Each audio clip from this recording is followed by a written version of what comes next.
Good morning, everyone. Welcome to the Committee of the Whole meeting of Tuesday, April 4th, 2023. Just a reminder that this is a Committee of the Whole meeting and no decisions will be made here today. There will only be recommendations that will go to our next regular council meeting on Tuesday, April 18th, 2023 for consideration.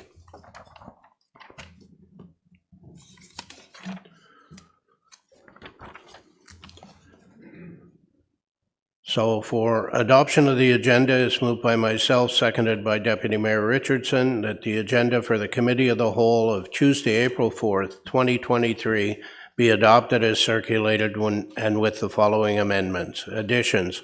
Item 4.33, correspondence from Barbara Peel regarding short-term rentals.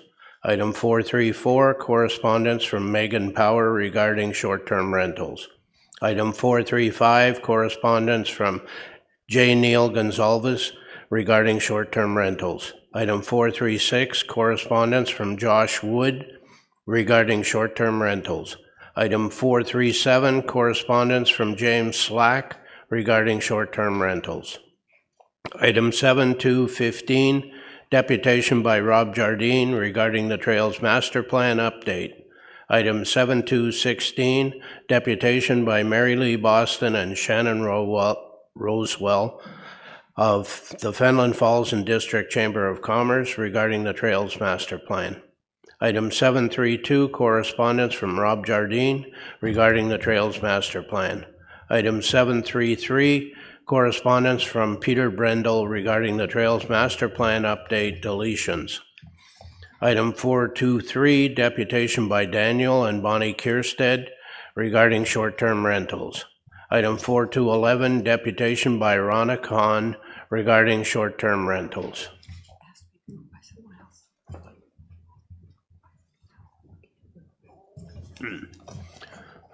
Why didn't you tell me that? Huh? I need a mover for that. I can't move it. Councillor Warren. So it's Councillor Warren, Deputy Mayor Richardson. All in favor? Thank you.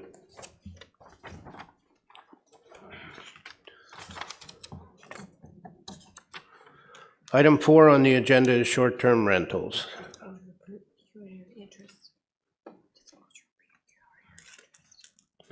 But before that, we have disclosures of pecuniary interest. Are there any? Seeing none, should any arise during the course of the meeting, advise the chair, we'll deal with them accordingly. We'll move to item 4, short-term rentals. Item 4.1, short-term rental update presentation. Manager Aaron Sloan, Municipal Law Enforcement and Licensing, and Samantha White from Grenetius. Manager Sloan, whenever you're ready. Morning. Thank you, Mayor and Council, for receiving this presentation. And also want to just say thank you to the staff and the public that are in attendance today as well. We're here today to discuss short-term rentals. This is a very polarizing subject. I've tried to present a balanced report and recommendation to councils. Council may not know this, but short-term rentals are in 190 countries worldwide, and each regulate them in a different way.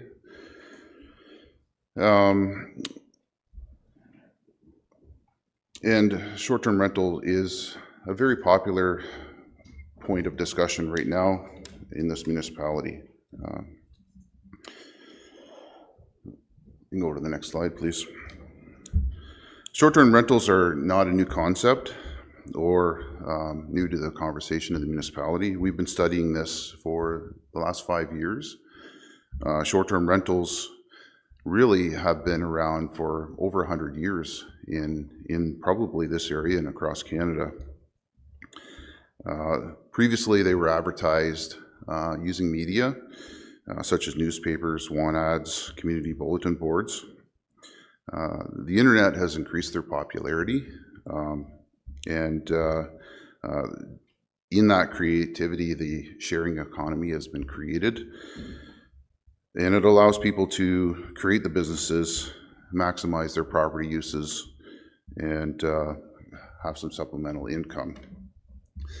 So a short-term rental is defined. We've attempted a definition at it, and it's the use of a residential dwelling unit as a place of accommodation or temporary residence or occupancy by way of concession, permit, lease, license, rental agreement, or similar arrangement for fewer than 30 days, consecutive calendar days with on or off site management or the owner throughout the year.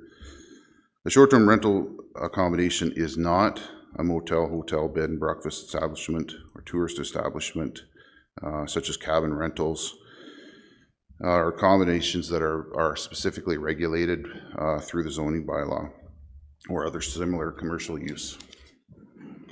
Next slide, please. So over the course of this morning, you're going to hear my presentation, some deputations. The council and myself has received numerous emails and correspondence.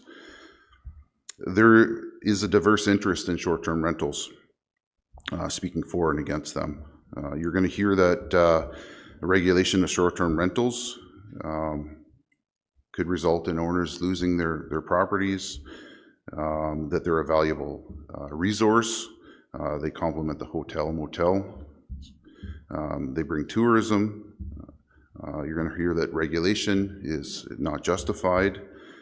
You're going to hear that regulation might result in additional complaints from neighbors in the form of harassment. You're going to hear that it's going to create hardship, that licensing is not needed. So the problem is that there is a negative perception. Some people just don't want short-term rentals. So that's the NIMBYs. We moved to the Quiet Lake, and we don't want a party house beside us. You're going to hear that short-term rentals create a nuisance, such as garbage, noise, parking, fireworks, public intoxication, trespassing. There's an impact for the increased use of the properties to the natural environment, the tranquility, septic systems, use of the lake. Short-term rental owners believe that regulation will cause a level of hardship that's unwarranted. Regulation may reduce property sales and property rental values. There's an increased demand in the short-term rental real estate market that's outpacing availability. So that's what I'm seeing now. As I present here, I'm well aware that there's some angst with everybody involved.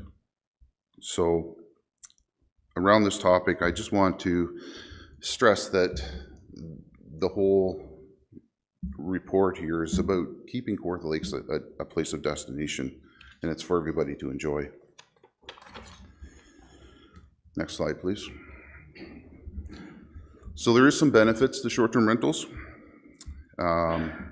We're constantly gathering data, but we're not the only ones out there gathering data for short-term rentals. So tourism is a big part of the economy here. So the promotion of City of Kawartha Lakes in the greater area as a destination. We have many, many natural features. We have the Trent Severn Waterway, which is a big draw. Tourism, there's an advantage here that through our processes now is an opportunity to connect both across social media platforms and indirectly via the booking services and websites.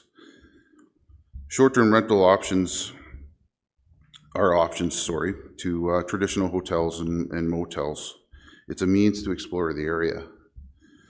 And many users of short-term rentals will not commonly have access to the lakefront, as an example. Short-term rentals support the economy of the area. They support local businesses, rentals, entertainment, food, rental clothing. So short-term rentals are a supplement lodging for places when hotels are booked. They're also supplemental to workers that are transitional in the area. Job creation. During the peak season, many of the businesses take on additional staff.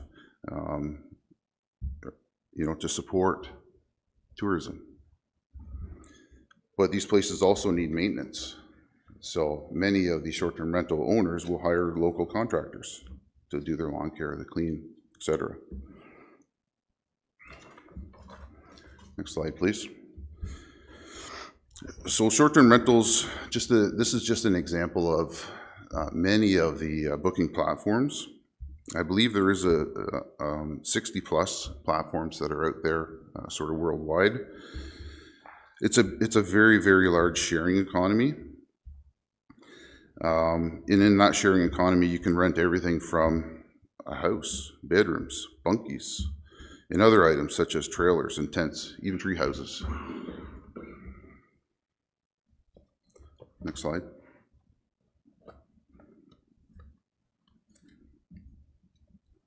Just got to get my fingers to work here. So this is just a general map. When we first did the extraction for this report, we reported between 600 and 800 short-term rentals in the Kawartha Lakes.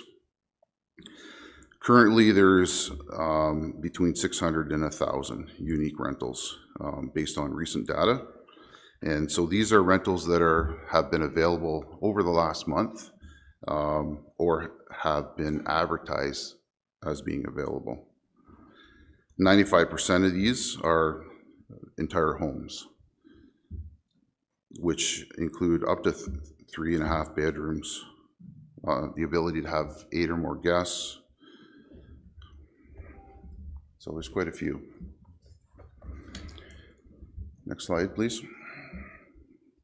So this is just a brief history, so council can be aware that we've been researching this for a very long time. We've had numerous public meetings since 2018. We've had surveys. We've developed nuisance regulation, enhanced a number of bylaws. We've created an information education portion on the city website. And certainly my officers are promoting this in response to any complaints that we received door to door. 2022, the council requested me to report back or to investigate and report back on licensing. And since then, we've engaged some compliance services, which is a future or the next presentation that you'll see, just to help us understand the data. So the research is ongoing. Next slide, please. Next slide. Oh, sorry, I didn't see it flip on my, can you go back one? So, and then right up to this year, just the timelines continued. We've had a couple information centers. We had a public survey. So we've really, I think, engaged the public, and now I'm returning to council with this report. So from here, council will make a decision and consider the options in the report, and then we'll move out from there. Next slide, please.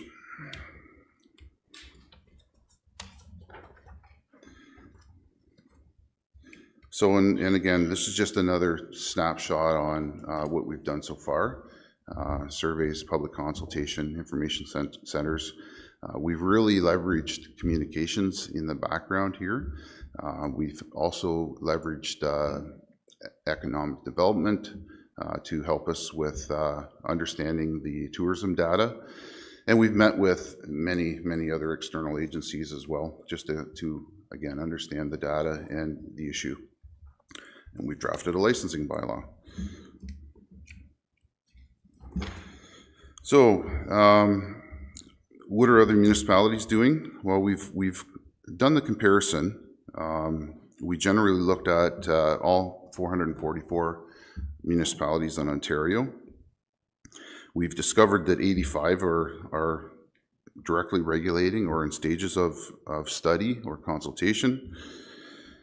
And within that, there's many different models. So it's really, it's not a one shoe that fits everything. So suggesting regulation is difficult. And the reasons are that we're all unique. So we're proximity to GTA or other large areas, our size, our location, our economy, towns and villages, access to lakes. Those are all things, items that I've considered in my analysis. Some of the areas license them. Some of the areas prohibit them. Some of the areas have zoning bylaws, and others just have done what we're currently doing, is strengthening some of the nuisance bylaws. Next slide, please. What's the province doing? Well, the province does not directly regulate short-term rentals at this point, but it does provide some guidance, and I would suggest any short-term rental owner can read this, but as well as the public, to understand the province's viewpoint. There's impactful legislation that should be considered, and also in my research here, I've also discovered that other provinces are considering some direct regulation around of short-term rentals. So currently, Nova Scotia and PEI regulate. Quebec is moving that way, and BC is moving that way as well.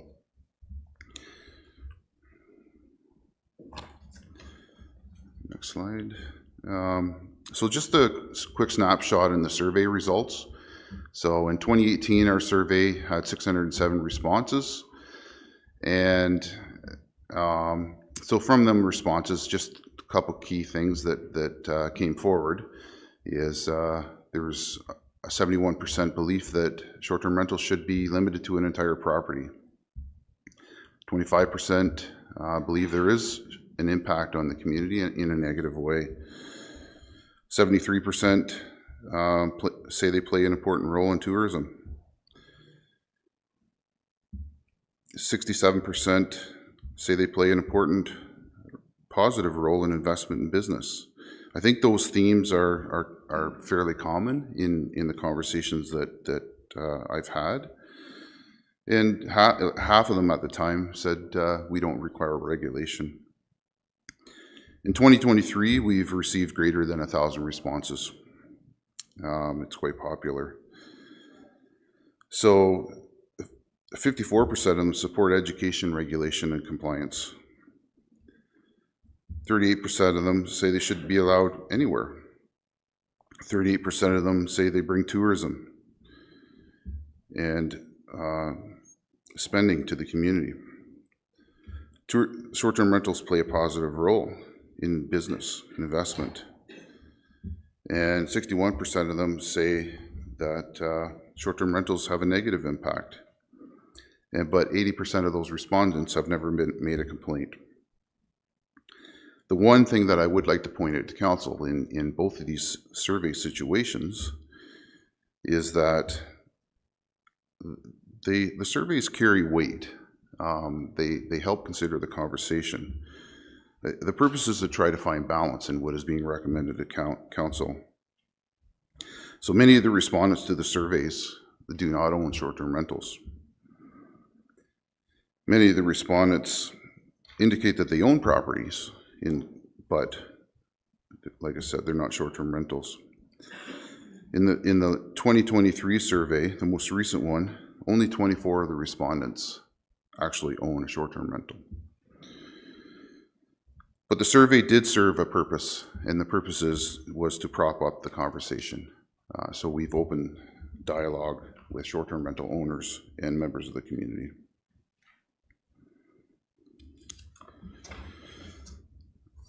So since 2017, we've been gathering data. So this is just an example for council to see that we have created occurrences, and they're based on date. We ask a series of questions to any complaint that comes into our call line, and then we can sort them out for under short-term rentals and then under the bylaw issue of concern. So we break down the data, and What council doesn't see here in this slide is the unique addresses. So, but we do, last year, for example, there was 138 complaints that were break down to 53 locations. Next slide. Public education. So public education has been ongoing since very early in 2018. We created these short-term rental information sheets. These are public facing. They're available to short-term rental owners and renters alike, and to the public generally. They are listed on our municipal website. We have a specific short-term rental website. There's connection through the Jump In website as well. So we really try to get the information out there as clearly as we can. Next slide. So part of my analysis, part of my information gathering is asking myself questions. So why change? What is needed? And then, following the direction of council to return with options. So the options here are continue with current practice, which is education, nuisance bylaws, service fees, to respond to specifically scoped in issues such as parking, noise violations, debris. Licensing bylaw, that's an option for council. So if we implement a licensing bylaw, this will come with a very specific and clear process for staff to follow. It levels the playing field essentially for everybody that's involved. We could consider area-specific prohibitions. The issue with this is short-term rentals are here now. So if we were going to start looking at banning them based on area, I believe that short-term rental owners are not going to support this. It'll have a financial impact. We'll see increased property sales as well. So it's a bit of a negative consideration. Zoning, again, the short-term rentals are pre-existing. It's not a recommendation of staff. However, it could be a consideration that we include short-term rentals as a regulated use in future versions of short-term rental bylaws or zoning bylaws.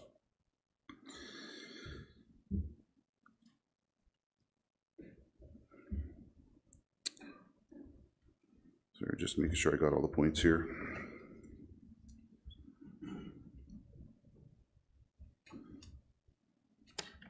Okay, that's everything. Next slide, you got it. So again, why licensing? I've already alluded to the considerations that I made during the report and the consultations. So what is needed? It's a balance to both sides of the conversation. Reasonable enjoyment of people's properties. What's the current capability of us now, of my staff now, capacity of staff to respond to even just the nuisance type complaints. Licensing provides the following. It supports the strategic plan, the official plan, destination development plan, and provincial policy. Short-term rentals are mentioned in all those locations. It establishes responsibilities for owners and users. It enhances consumer protection in terms of fire, building safety, complaint processing. It regulates the properties, so it levels the playing field for all short-term rental owners alike. So it's consistency. Protects the character and values of the communities and the neighborhoods. We'll create an economic development tourism plan in this process. We'll enhance enforcement. It'll hold the owners directly accountable and responsible for their operation, for their businesses. And a licensing program is funded entirely by the fees collected from the operators and not the taxpayer. And when we want to consider legal process, having a directly regulated bylaw will allow us the ability to close a short-term rental business if we get to that level of enforcement. Next slide, please. So again, just to highlight the resolution to council, we continue with the current process where we are now and report back with options to regulate and license short-term rentals. So that's what I've attempted to do in this report. Some key highlights of the licensing bylaw are listed here. So we've created definitions, regulations around operations without a license, owner's acknowledgements, 2-bedroom occupancy, maximum occupancy. We have created a yearly license model, requirements for owners to respond either on site or by other means. Site requirements. The municipality, including emergency services, may benefit from understanding the use of the property and terms of parking and floor plans and fire safety, things of that nature. Occupancy load is another key one. This will give us the ability to issue specific compliance orders and collect a licensing fee. We'll also establish a demerit point system so that there's an appeal mechanism for short-term rental owners who are found to be in violation of the bylaw. So this proposal may be similar to other bylaws in use in Ontario.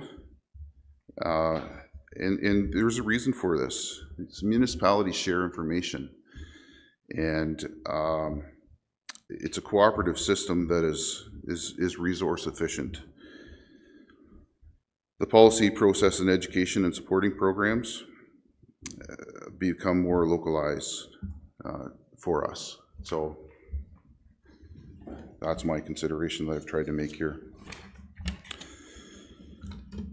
So I'm happy to take any questions at this time.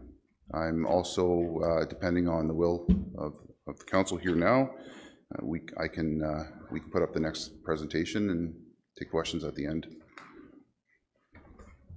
Let's have the next presentation and then we'll do questions on the whole lot. Thank you. I believe we have Samantha White with us to do the presentation from Granicus. So if that presentation is ready, please go ahead.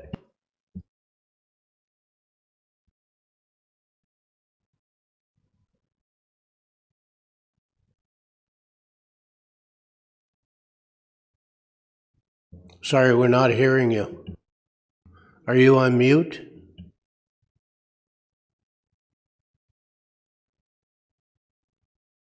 Can you hear me now? Yes. Okay, perfect. Sorry about that. So my name is Samantha White. I'm the account executive for Granicus Host Compliance. I have been working with different communities across Ontario since 2019 to help them address their short-term rental related challenges. But I've been involved in the short-term rental market since 2013. So I have a huge amount of experience and understanding of what's been happening in that market and how it really has evolved over the last few years. So what I'm going to do today is basically take you through some of the work that we have done in the short-term rental market and the analysis that we have around the market as well.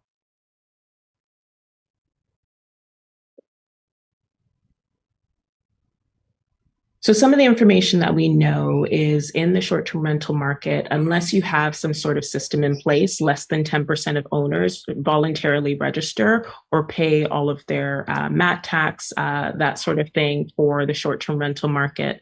The other thing that we have seen is that there's been about 20 to 30% growth year on year in the number of short-term rentals. So a huge amount of growth that we have seen in the short-term rental market year on year. So really just looking at some of the information, just sort of building on what Aaron had spoken about for Kawartha Lakes specifically.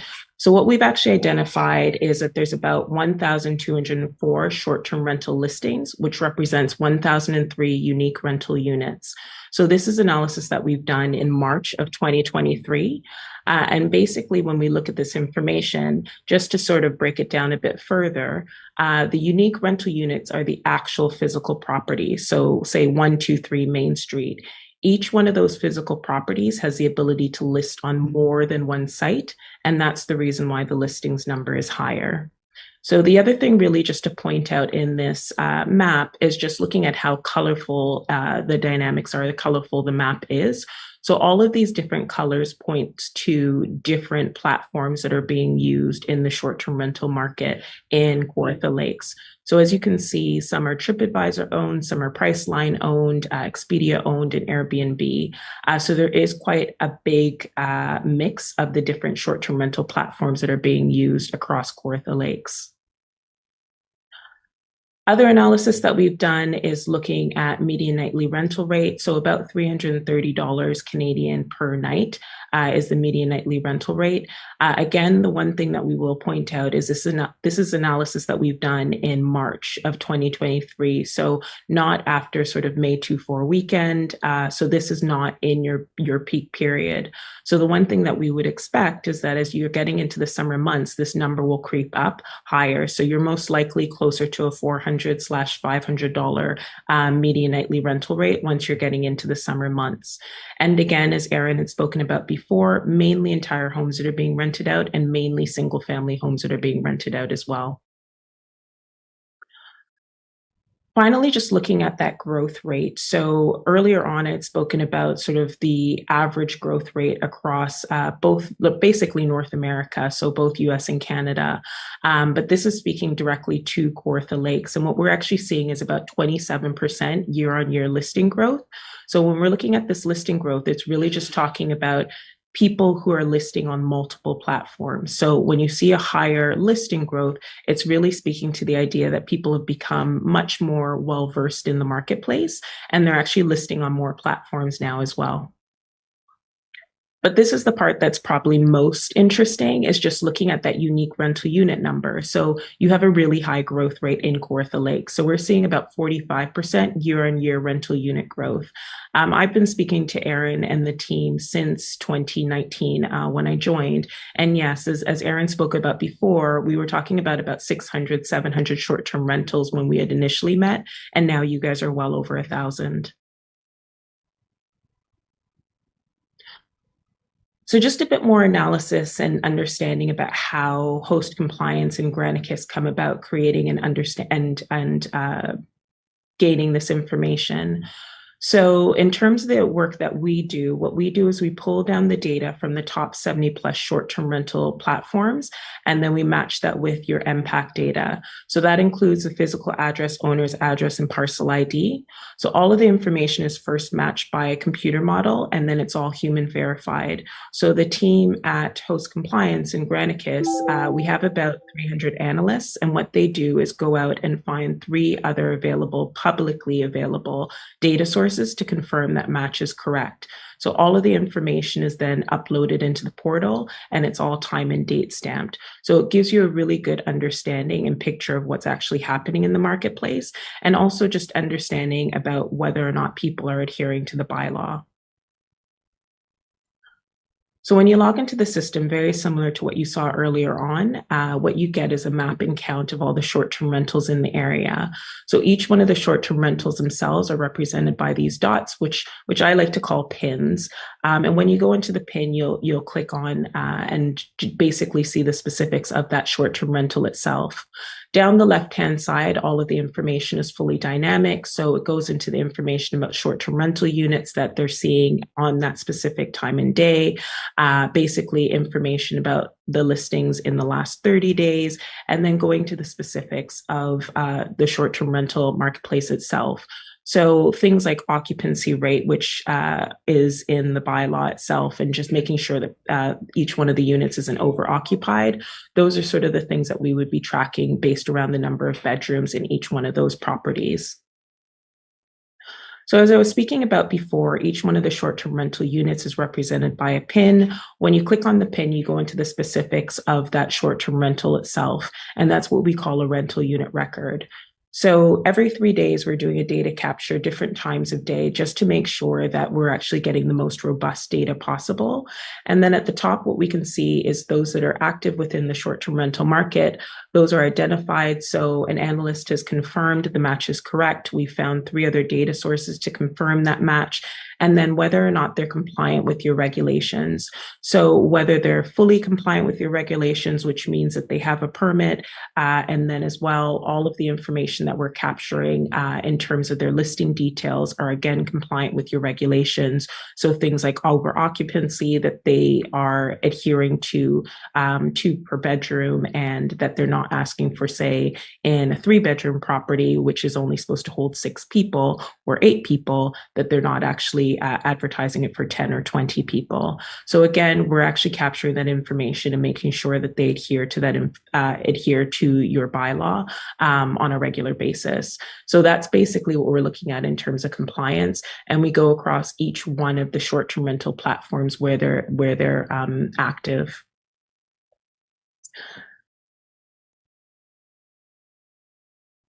So then the final bit is looking at compliance. So basically what we're doing is once we look at your compliance and whether or not somebody's compliant with your regulations. So again, fully compliant, partially compliant, non-compliant.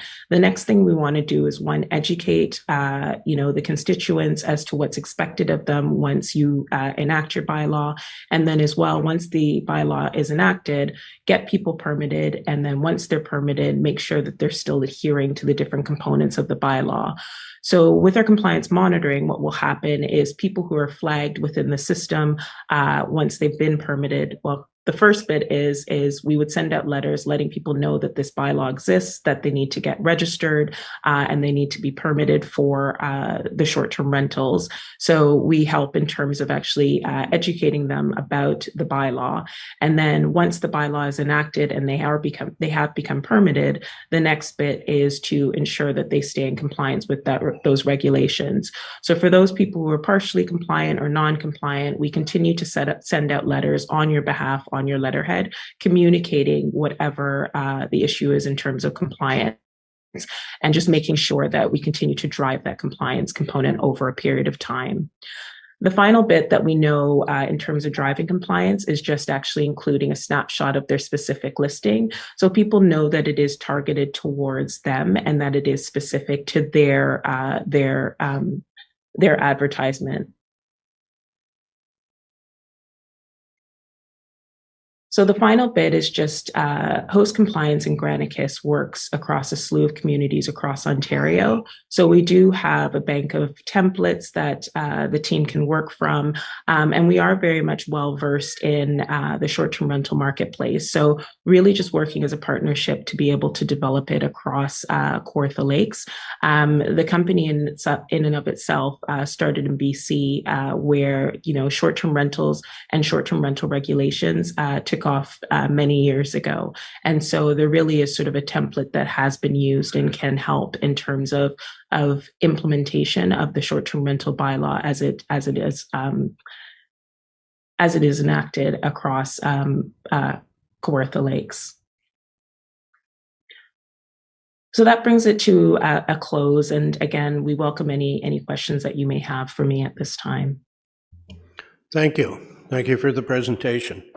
Can I get a motion for that the presentation by Aaron Sloan, Manager of Municipal Law Enforcement and Licensing, and Samantha White of Granicus regarding short-term rentals be received, and that this recommendation be brought forward to council for consideration at the next regular council meeting? Deputy Mayor Richardson, Councillor Joyce. Okay, questions, comments? Councillor McDonald. Yes, through you, Mr. Mayor. Thank you for your presentation. You talked about compliance issues, and how many compliance issues have you dealt with and have been sent out in City of Kawartha Lakes? Who's that to? That's to Samantha White. Compliance issues specifically in Kawartha Lakes. Yes. So I wouldn't be dealing with specifically Kawartha Lakes compliance issues. You don't have a bylaw in place for us to be dealing with it at the moment. It would be once you enact your bylaw, then we would look at compliance issues beyond that point. Okay, thank you. Councillor Warren. Thank you, through you, Mr. Mayor. I don't really have any questions for Ms. White, but I do have for Aaron Sloan. Can I do that now? Okay, so you, at the start, you said it's less than 30 days. So some municipalities go higher, I believe. So is that just for Kawartha Lakes, 30 days or less? That's my first question. Sure, that's a great question. I think when we create the bylaw, we need to look at sort of the industry standard, I'll use that term loosely. So we need to establish a definition that works for us. Generally, short-term rentals that go beyond 30 days are more of a tenant landlord agreement, we'll say, in the sense that you're renting a house. Okay, thank you. I have a couple more if I don't mind. I think we should license, but some things like septic systems, they're a problem across the board, not just short-term rentals. So many municipalities are doing reinspection of septic systems. I believe Halliburton is. They're going lake by lake, so it's not all at once. So other cottages could be a problem, not just short-term rentals. So that's just a comment.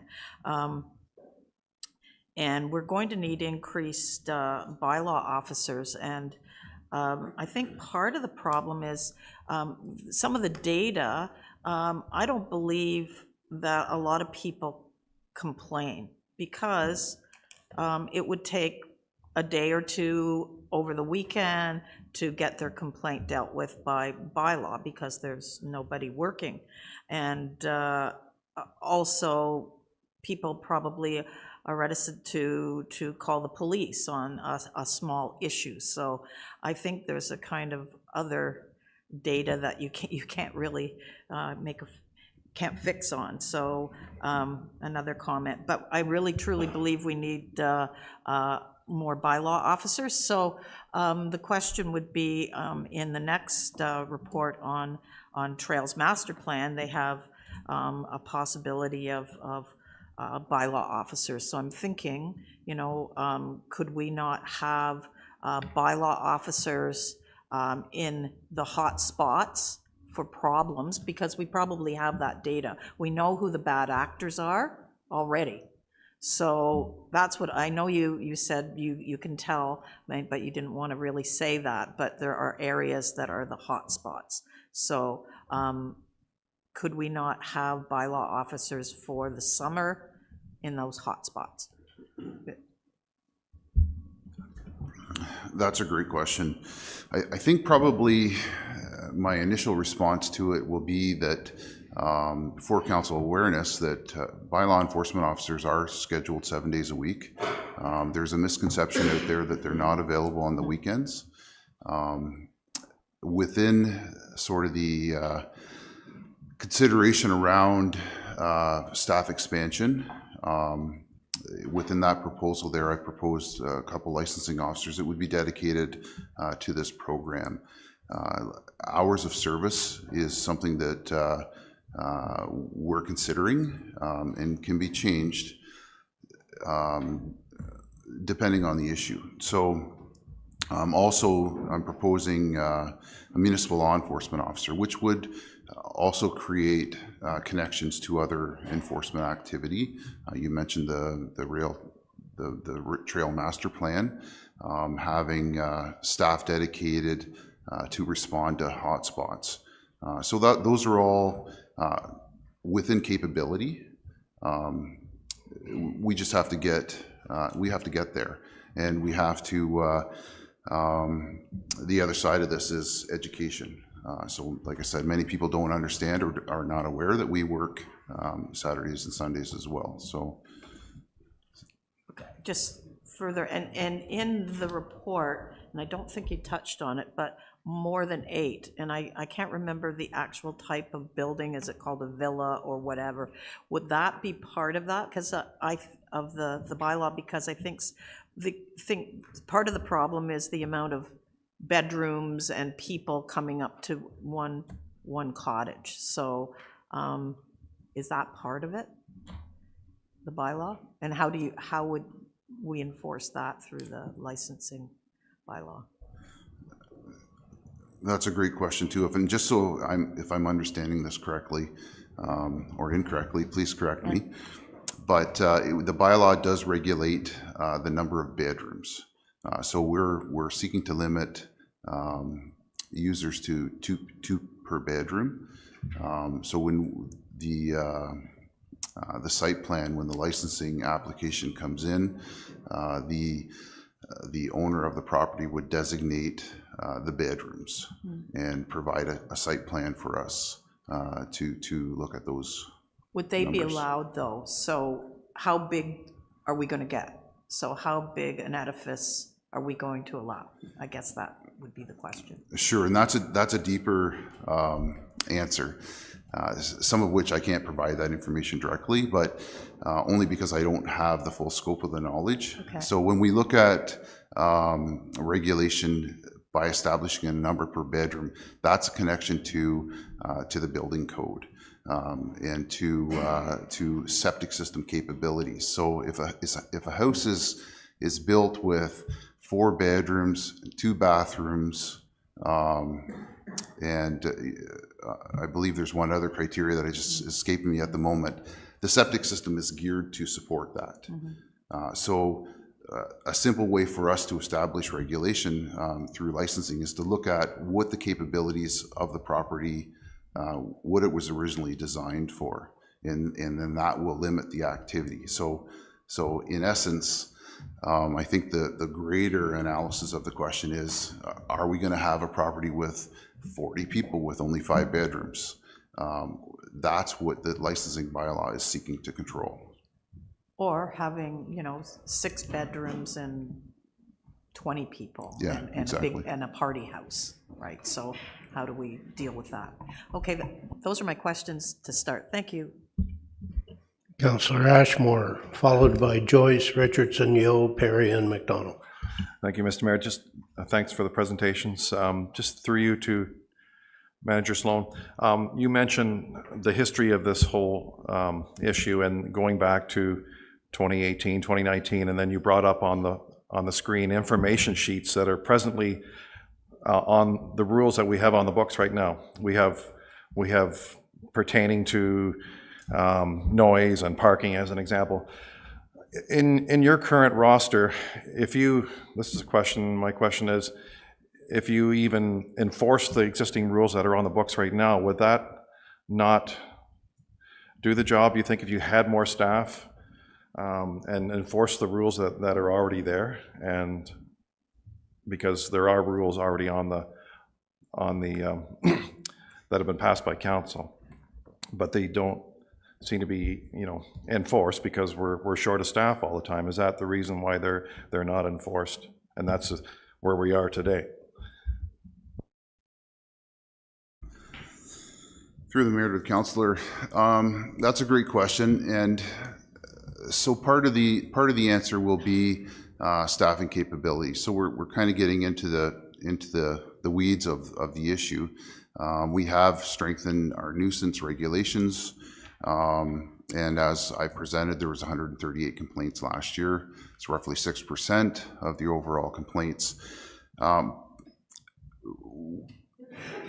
Having enhanced nuisance bylaws creates an additional demand on staff, absolutely. The short-term rental sort of aspect of the overall complaint response impacts all staff. So there's not a dedicated resource, we'll say, to short-term rental specifically. So the work gets blended in with all the other work that staff are doing. So it does result in a delay in response. Thank you. Councillor Joyce. Thank you, and through you, Mr. Mayor. My question is for Ms. Samantha White. It's on the compliance issue that I really picked up on that. Through your experience with other municipalities, how did they get better compliance? How long did it take? Was it a real struggle, or with education, did it come around, or was there penalties involved? If you can elaborate on that, would be appreciated. For sure. So there's two places that I'll speak about that I think really highlight the drive to compliance. One is Niagara-on-the-Lake. We started working with them in December of 2020. Now they have over 90% compliance. I think one of the big drivers when you start a program like that is or like this, I should say, once you enact the bylaw, the real big driver is going to be education and making sure that everybody within the community is educated about what is expected of you. So Niagara-on-the-Lake, they enacted their regulations in December 2020. They also use an AMPS program in terms of enforcement, in terms of making sure that, they have teeth in their bylaw as well. So for those bad actors that are within the community that are still deciding not to follow regulations, they do have a fining system that works. So once they've gone through the education component, the big thing is we've been able to identify those short-term rentals and then drive through to compliance very quickly. So with Niagara-on-the-Lake particularly, they looked at about 95% compliance within 6 months. And they've actually been able to maintain their compliance levels to over 90% in 2023. So even as recently as last month, I spoke to them. And again, you were talking a moment ago about the amount of enforcement officers. They have one enforcement officer that's working across the team, and she's able to drive compliance, still keeping at 90% plus. Another place that we work with, Lambton Shores, again, a beach community that is very traditionally a community that has short-term rentals, or it's in cottage country in Ontario. And again, very similar, they had a big education component. So they actually started working with us pre-bylaw enactment, really just to understand the marketplace, understand the dynamics, to start getting people registered before the bylaw was even enacted, so that people really had an understanding of what was going to be expected of them. And again, we had over 80% of short-term rentals that were identified in Lambton Shores. And then again, just being able to drive through compliance and get that permitting number up, it was again quite successful. So I think the big driver is going to be looking at education, making sure that everybody within the community understands what's expected of them, being able to engage effectively with those people who are in the short-term rental market. And then once the bylaw is enacted, being able to drive compliance through the lettering and through like consistent program, so that those short-term rentals that are not compliant are always flagged. So that way we can continue to engage with them and get them into compliance as well. Thank you, Ms. White. That's great information. I have one more question. I was at the Roma conference and sat in an STR seminar, and I think it was the township of Tiny. They're going through their experience, and one thing they picked up was that 10% of the rentals were pulling in 50% of the revenue for the entire township. Do you have numbers for Kawartha Lakes to that effect? So basically, the work that we would be doing is in our rental activity monitoring service. So basically, what we look at is, again, an analysis around the amount of revenue that's generated for each one of the short-term rentals. I don't. It's a different program, but it is something that we obviously can do. But yeah, it's a module that we haven't looked at the moment for Kawartha Lakes. Okay, thank you. No further questions. Thank you. Councillor Richardson. Thank you. Deputy Mayor. Thank you, and through you, Mr. Mayor. Again, thank you, Manager Sloan and Ms. White, for the the presentation today. And mine are to thank you to Councillor Joyce, because the one was about compliance, so it was a great answer to receive. When in 2018, when we first, had this come back to council, we let it to sit at status quo. Well, we can't any longer, just looking at the data.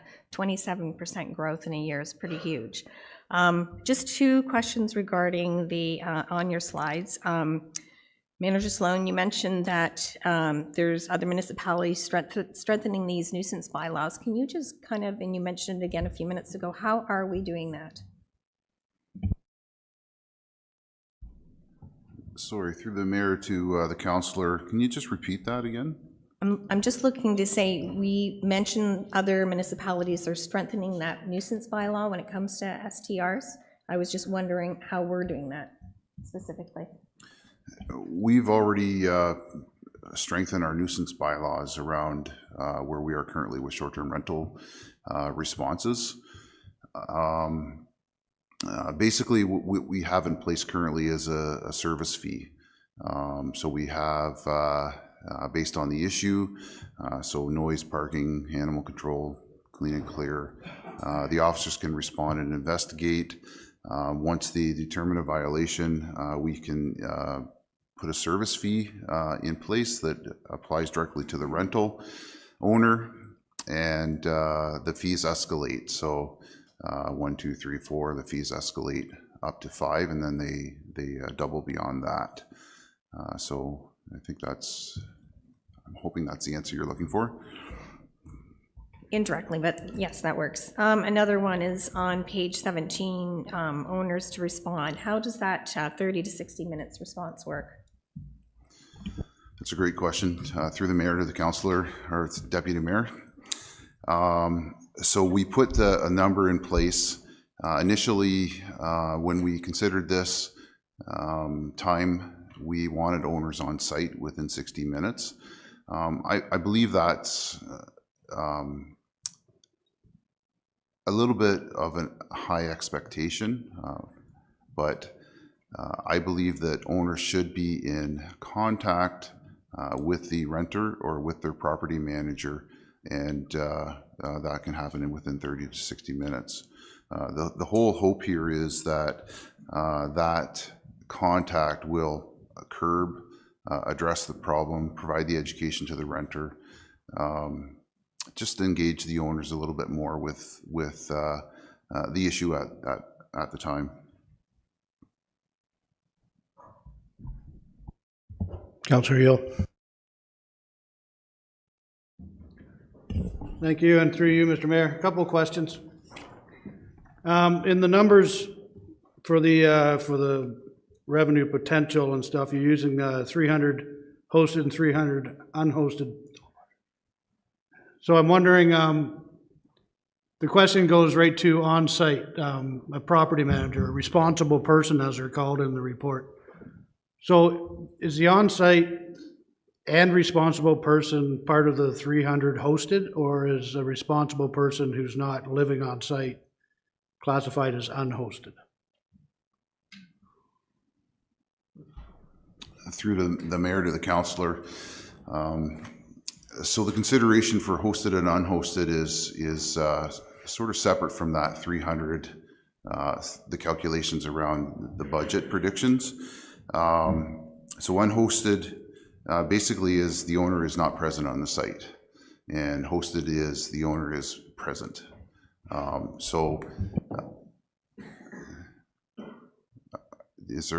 think that's the best way to answer that. So the hope is, again, within that time period that I had discussed previously, that the owner is in contact with a responsible person for the rental. Okay, and that's exactly the answer I was looking for, because I know a few people are they own 2 properties and they live within 5 minutes of the other property, or they have their neighbor actually, they're paying somebody on the street to look after their rental while they're not there. So those are the people I think are going to get left out in that $1,200, where they should actually, in my mind, be paying the $300, because they are being responsible enough to have somebody there to enforce the rules within, in many cases, 5 minutes, not 30 or 60 minutes travel time, but in fact, 5 to 10 to 15 minutes, somebody can be there, which I think shouldn't be lost on council. Next question I have is the occupancy based on beds and not bedrooms? And I'll put some context to it. In many cases, people build, and I build people's cottages or their houses, and they will put in 3 bedrooms, but one of those bedrooms will in fact have several beds for kids and stuff. So in essence, what we're doing is we're to maybe have an occupancy based on adults per bedroom, and because, you know, many adults come with 2 or 3 kids, and I don't think it's fair to families. And again, just my opinion. So the occupancy, in fact, is hard set here at 2 people per bedroom. That's what this is based on, correct? Through the mayor to the councillor, yes, that's correct. Okay, thank you for that. Insurance. I agree, insurance definitely is mandatory. The $2 million is a good starting point. My question is it a requirement of the insurance that on the insurance certificate it is noted that it is a rental property for short-term rentals? Or is it simply just an insurance policy? Through to the mayor to the councillor, it would simply just be an insurance policy that we would receive as part of the application package. Okay, so there'd be nothing on there to prove that the insurance company that it's a rental property.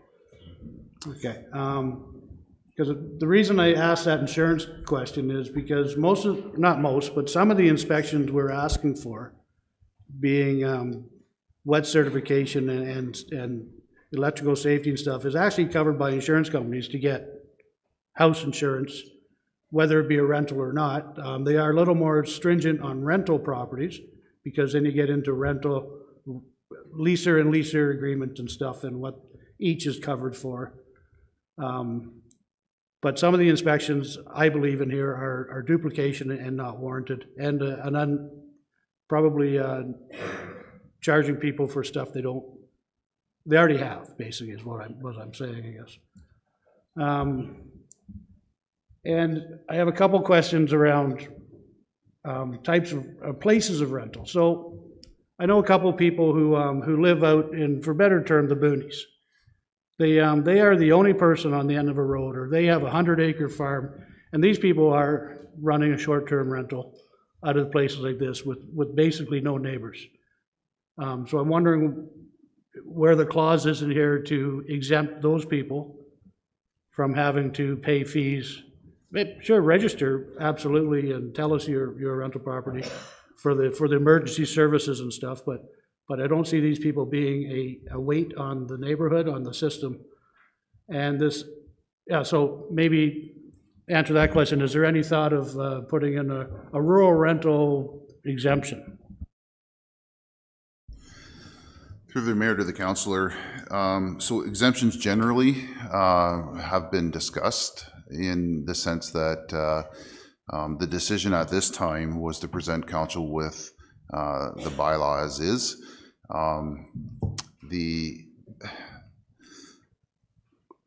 It's an attempt to get the regulation in place, and unfortunately it does paint everybody with the same brush, I'll say. It's consistent across the board, so it doesn't consider exemptions based on property type, size, location. It's regulation of the activity. So that's the best way I can answer that right now. Yeah, and that's fine. I appreciate that answer. And my last question at this point is what I'm going to call something, put a name to it, the Friends and Family Clause. So you have people, and these are the ones that have owned this cottage for, well, they could own it for 2 years, they could own it for 60 years, but they've always welcomed in and vacated the property and welcomed in their second cousin's family in for a week every summer, and they give them money for it, or they have friends they've been renting to, the same friends for 30 years, and these people come in and they use it all every year, the same people, in many of these cases, they actually know the neighbors as well as the owners do. They've been there, coming there so long. So I'm wondering if there's any thought to any kind of clause where, whether it be a neighborhood sign off that these, yep, we know these people rent out these 2 or 3 weeks a year, and is there any kind of thought to a clause for friends and family? Through the mayor to the councillor, that's another great question, and yes, we have discussed that and put some thought to that. So basically, where we are with the proposed bylaw is that if the rental is being advertised on a platform, then it's not a friends and family use that's occurring. It's a business. There is the ghost hotel in the underground economy as part of that consideration. But essentially, if they're advertising, that's the way we've chosen to monitor it. Yeah, and I thank you for that, because it's exactly what I had written down here was, there's no advertising in any way. And as far as the ghost economy and the underground economy, this is where I think, you know, we can lean on the neighborhood or like there hasn't been any complaints. The folks, they're quite happy with the way the neighborhood's run, and we'd be more than happy to keep that neighborhood running that way without somebody coming in and buying and start advertising and stuff. So they'd be more than happy to work with the city and I think make a friends and family clause, something like that, with no advertising at all, and even the rural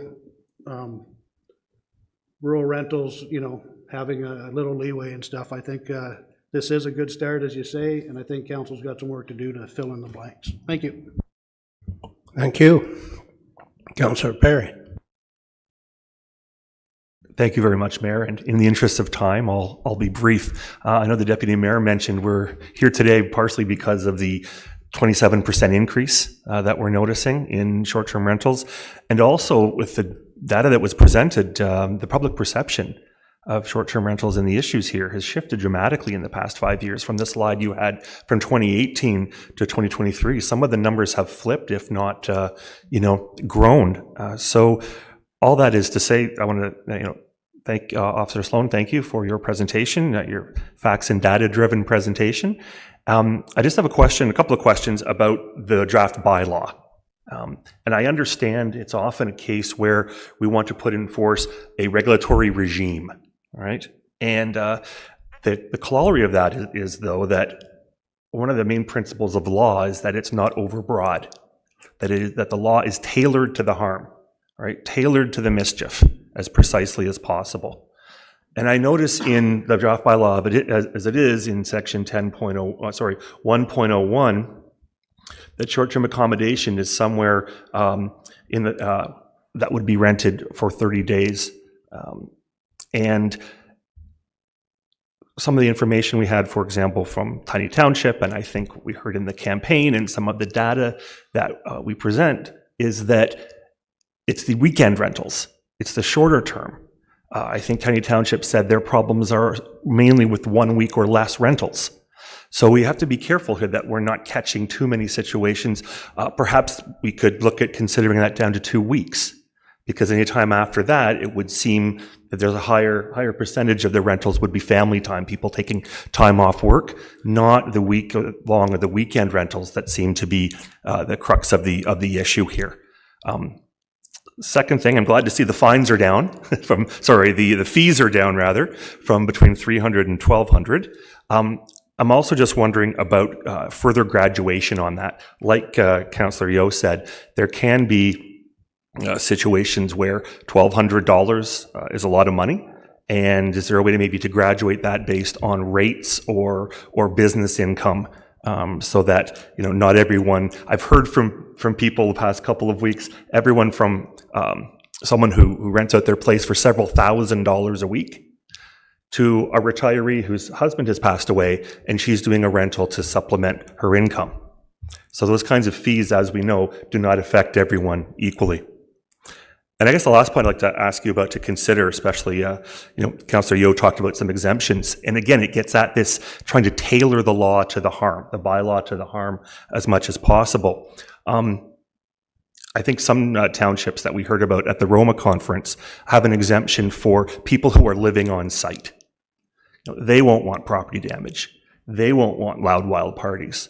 So is there an exemption for those who, say, rent a room in their home, but it's their primary residence, they live there, or their guest house, or above their boathouse? And last but not least, I'm just curious about next steps. I think we all are. And seeing what goes forward. I know you're having another public consultation on the 11th, but as Councillor Yeo again said, how do we as council assist to fill in the gaps here? This was a big issue during the campaign, certainly in Ward 3. I don't think that was the only ward where this was a big issue during the campaign. So look forward to working to provide regulation. Thank you.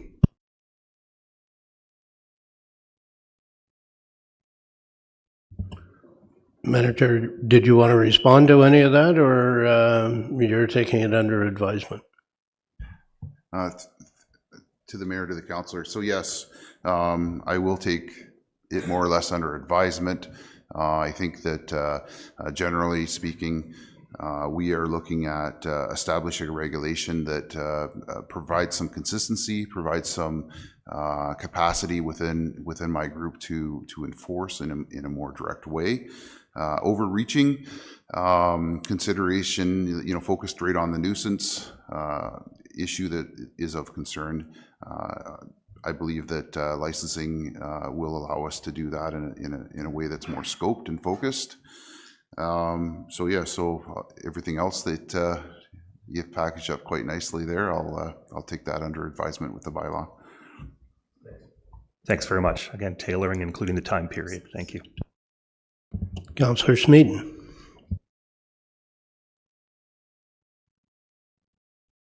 Thank you, Mr. Mayor. Through you, just a few questions, and the first one's for you. Will we have a chance for more question period after the deputations? Some of my questions are catered to some of the things that were suggested will be spoken to by the deputants. Will there be time for more conversation afterward? Well, this is going to come to council in 2 weeks, so certainly you'll I'll ask have now then. Yeah. ample time then. Okay. My first question, I just have a few for Mr. Sloan then, is Deputy Mayor Richardson referred to the 1, 2, 3, 4, 5, the what's happening now concept. And in the proposal, we've all seen the 1, 2, 3, 4, 5, it doubles at 5. I'm curious about right now, if there's a phone call on a Saturday night on O'Reilly Lane and it's 1 o'clock in the morning and they call the bylaw department,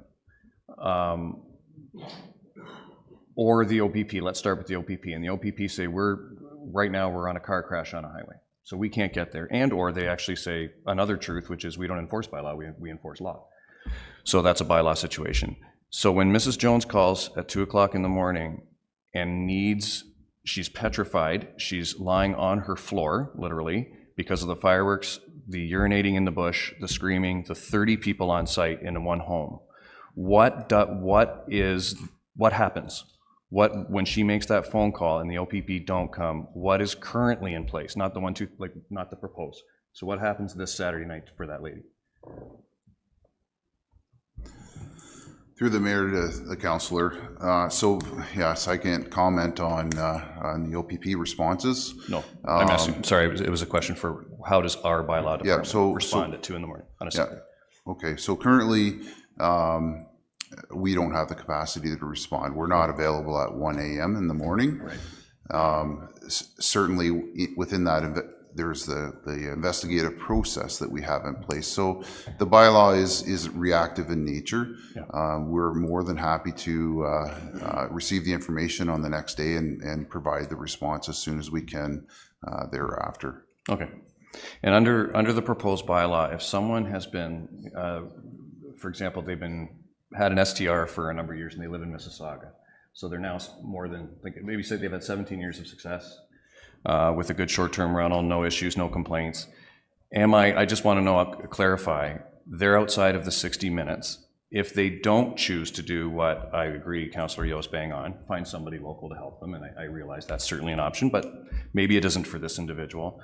What does is there a notice that they will receive saying that they're no longer able to use this short-term rental as something they're used to doing? It's a delicate matter, so as a councillor, I'm just wondering how that will be handled by us if we get that call. Holy cow, I've had this for 17 years. What do I do, Councillor Smeaton? Through the mayor to the councillor. Will they get a notice saying they're no longer eligible for using that short-term rental because they're not within the 60 minutes?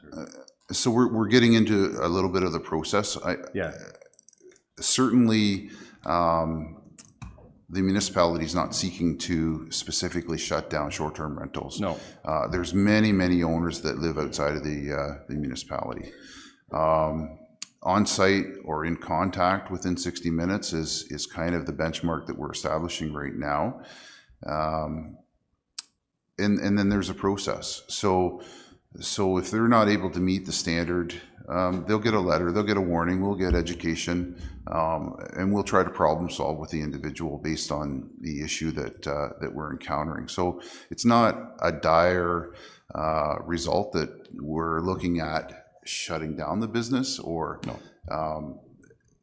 I don't think that we would do that except in a very, very, very extreme situation. So we wouldn't get there. Like in the bylaw, there is all the information, education, and then there's a demerit point system for licensing and in response to continuous problems. Okay. And I'll leave this to the last one then. And it's an excellent, like, I can't imagine the amount of work that went into it. I'm asking the questions asked of me. And this one is interesting to me. When I saw Niagara on the Lake jump out as something to look at, I'm from Niagara. And I was also at the Roma Convention with Councillor Joyce and Councillor Perry. And I followed up with, there were about 23 municipalities where I made contact with at that. And Tiny and Collingwood kept coming up as two kind of bastions to take a peek at, in the opinion of a lot of people. So you meet people, you get names, and I followed up the last couple of weeks, just made a couple calls to some other councillors. And the one consistent theme I found, no matter who I spoke to, was, Eric, be careful of context. Every municipality is really, really unique, so be very careful, their words, be very careful of any metric that starts suggesting, look here, look there, look here. Use them a little bit. Niagara and the Lake came up, so I called a friend. And contextually, Niagara and the Lake has a completely different demographic, and it is in an area that is really, really contained. So I'm not arguing or suggesting it's bad data. I just personally want to be very, very careful with the tyranny of metrics. You know, we can be so absorbed with metrics that we can lose sight that we have a municipality that we understand with 8 councillors. And I really think, as Councillor Lowe worded it beautifully, council has work to do to fill in the blanks. That was your quote, and I think that's exactly what the next step needs to be so that we get it right. Because this has to be, as you agree, you know, this is it. This is the time to nail this and become the municipality of the next Roma that people are going, you should see City of Kawartha Lakes, they got it. So, thanks. Thank you. Councillor McDonald for a second time. Thank you, Mr. Mayor, through you. Yeah, this is a very, unique situation, this short-term rentals. But I just want to point out, I have a few comments and I have a few questions for Aaron. So through the presentation, he says that there's all these issues that we have, dogs at large, excessive noise, overloading of septic systems, unsafe boating, parking, so on. As I went through that in his presentation, excessive noise, OPP. Unsafe boating, OPP. Fires, fire department. Parking as a city, trespassing, OPP. Drug and alcohol consumption, OPP. Speeding, OPP. So really the only two things I see here with the bylaw is dogs at large and parking. So I'm a little confused with that one with the presentation. Later in the presentation, it did say that, we also have a bylaw for excessive noise, but the volume exceeds our responsibility. So my first question to Aaron is, on Monday to Friday from 8 to 9, how many bylaw officers do you have? Through the mayor to the councillor, so generally speaking, I have 8 bylaw officers on staff. They follow a rotation. It's a 7-day-a-week rotation. Monday to Friday, on any given day, there could be between 4 and 8 officers schedule. It's just based on the rotation of that schedule. And my second question is, how many bylaw officers do you have on Saturday and Sunday on the weekend, from 8 a.m. to 6:30 p.m.? Generally, we have 2. And then back to your presentation is that, we're going to do all these great things and you're going to have 60 minutes to respond to so on. So I see from 9 o'clock on Friday night until Saturday morning till 8, and then I also see at 6:30 at night there's nothing during the evenings, which 90% of the complaints are coming from. Also in your presentation you mentioned the collective agreement and so on. And that's something that's beyond our scope at sitting around the table. But you have option 1, 2, and 3, but your collective agreement, we all know and we all believe that if we're gonna make this work, we need people working night shifts. So I guess in your collective agreement, I'm suggesting that whatever happens on that, you'll need to talk to your union or whatever, and we probably need people working nights. That's the only way we're gonna fix the problem, because most problems happen after 9 o'clock at night, and definitely on the weekend, longer than 6:30 PM. So I said, and for all the people sitting in the room here, all the counselors, that we have 3 options to choose from, and none of them really address those issues. And then and I know there's gonna be lots more, and I'm gonna keep it short, and my last comment is that we have 138 complaints, but we already know where the problems are because there's 53 of them. Maybe we start concentrating where the 53 problems are instead of trying to reinvent the whole thing about, do we need a license to enforce it? Well, we don't need a license for it. We already got bylaws. So if we got a bylaw to enforce it, why do we have to start licensing everybody to do that? So anyway, that's my comments. Aaron, if you have any comments to that, that's what I have. Thanks.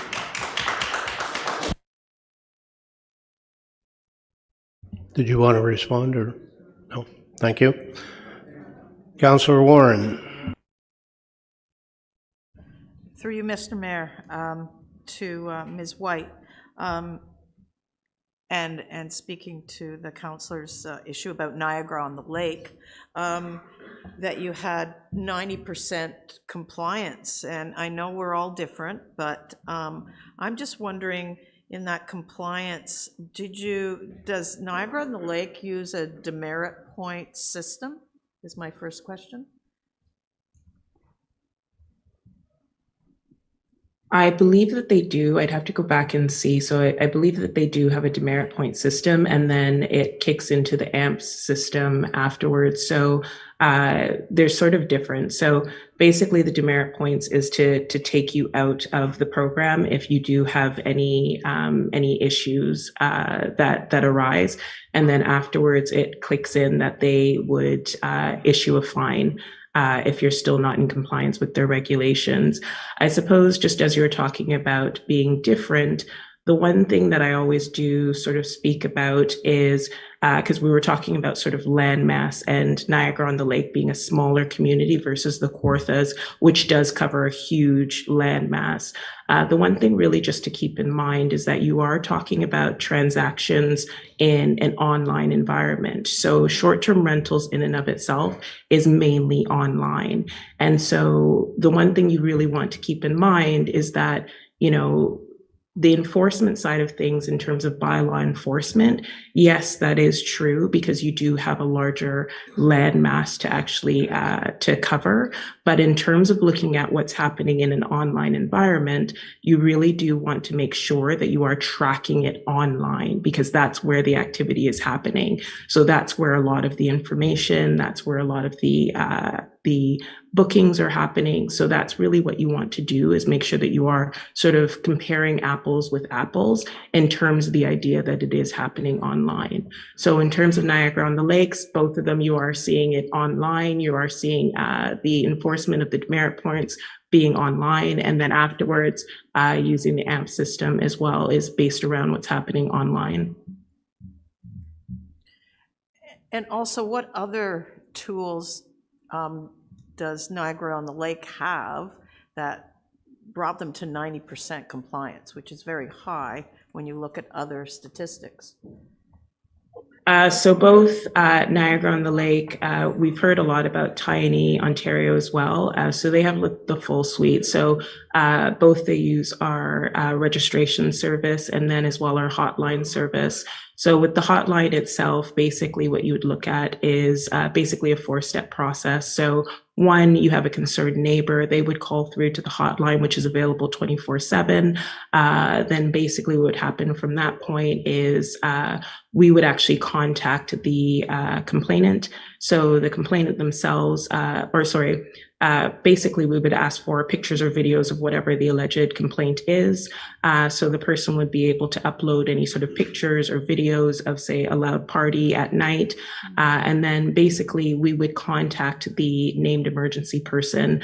So that way they're charged with being on site and dealing with that issue within that 30 to 60 minute time frame. And then the final bit is we would contact the initial complainant to make sure that everything is resolved, and then everything is time date stamped and put into the system on a regular basis. So as one of the counselors was talking about earlier on, just making sure that you do have cover at night. That is one of the things that we do with quite a few of the municipalities that have been highlighted today. And Niagara-on-the-Lakes is one of them. Okay, thank you very much. Councillor Hill.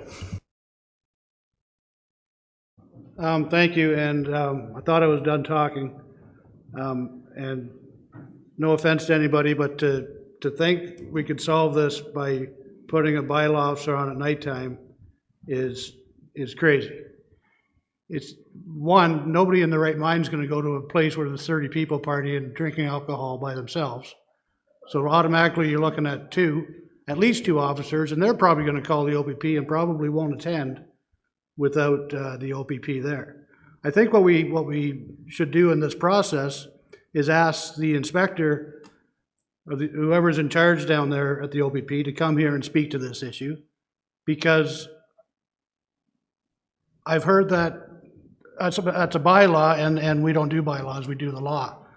So I'd like some answers on that, because I've been told in this room that the OPP does enforce our bylaws when we are not present. So innuendo or not, I want the answer to that question, and I want the correct answer to that question, because the OPP is responsible to uphold the law. And a bylaw is a law passed through the municipal act of this province of Ontario. So I want the answer to that question as well. I think nighttime enforcement is absolutely, I think it's a must. I think we have to prioritize where the officers are. I agree that parking and dog calls are priorities. Zoning bylaws enforcement, there's more than just a couple of bylaws they look after. And I agree that we have to get some nighttime and coverage for bylaw. It's definitely a must if any of this is going to work. But it's not going to be solved by one or two officers. I think it's a bigger issue than a couple of officers. We're looking at a few officers and juggling timetables and getting the right mix. But I want an answer to the OPP question. So I don't know whether it requires the OPP here, or if Aaron can, if Mr. Sloan can answer that question. Through the mayor to the councillor, I can't provide a direct a factual answer to that. I can certainly reach out to the OPP and ask for a response that I can provide back to council. I can suggest to the detachment commander or duty sergeant that they may wish to speak to council. I think the issue here is the frontline officer. So that perception is put out based on the information that the frontline officer is presented with and presents back out to the public. So there may be a perception that they don't enforce bylaws. And I believe that members of the public are being told that, but I don't think it's a standard umbrella practice of the OPP. So I'm happy to ask that question and provide an answer back to council. Thank you. Yeah, and that's great. Just a quick follow-up to that, because many of our bylaws are based around provincial laws as well. Like nuisance is a provincial law. Noise and failure to be able to appreciate one's own property is called mischief under the criminal code. And so you're right, it's how it's presented to the attending officer. So maybe these officers have to be given some direction, and I think that would require maybe getting the staff sergeant or the inspector or whoever to come and address this council so we can get some answers. And I'd like that maybe placed on another agenda. We'll get you an answer, Councillor Hill. Thank you. And my experience is that the OPP do respond to these complaints, providing they are not otherwise occupied with something like a traffic mishap or a crime in progress. All right. We have a mover and seconder for the presentations. All in favor? Thank you. You already spoke twice.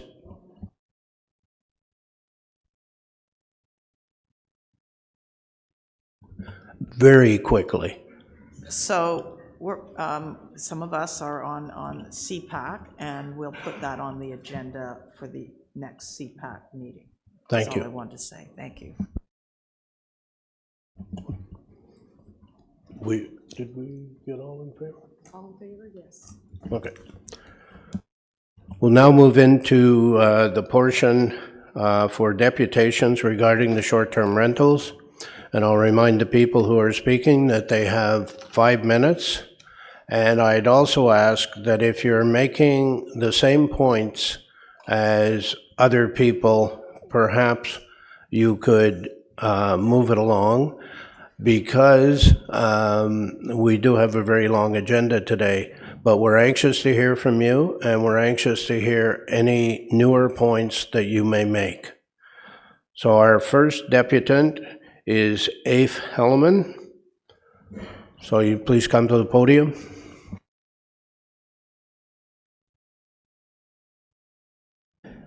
Have to push a button here. Oh, there I am.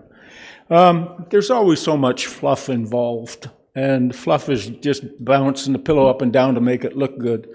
Yeah, data, reports, figures, you can make them say anything you want. You can make them negative, you can make them positive. I'm only given 5 minutes, so let's get to it. I'm here speaking on behalf of ordinary permanent citizens. They pay their taxes, keep up their homes. They do a lot of volunteering. They've even voted you guys in and ladies into office, and they faithfully pay their dues. You know, we as citizens respect opinions that are given by council. We also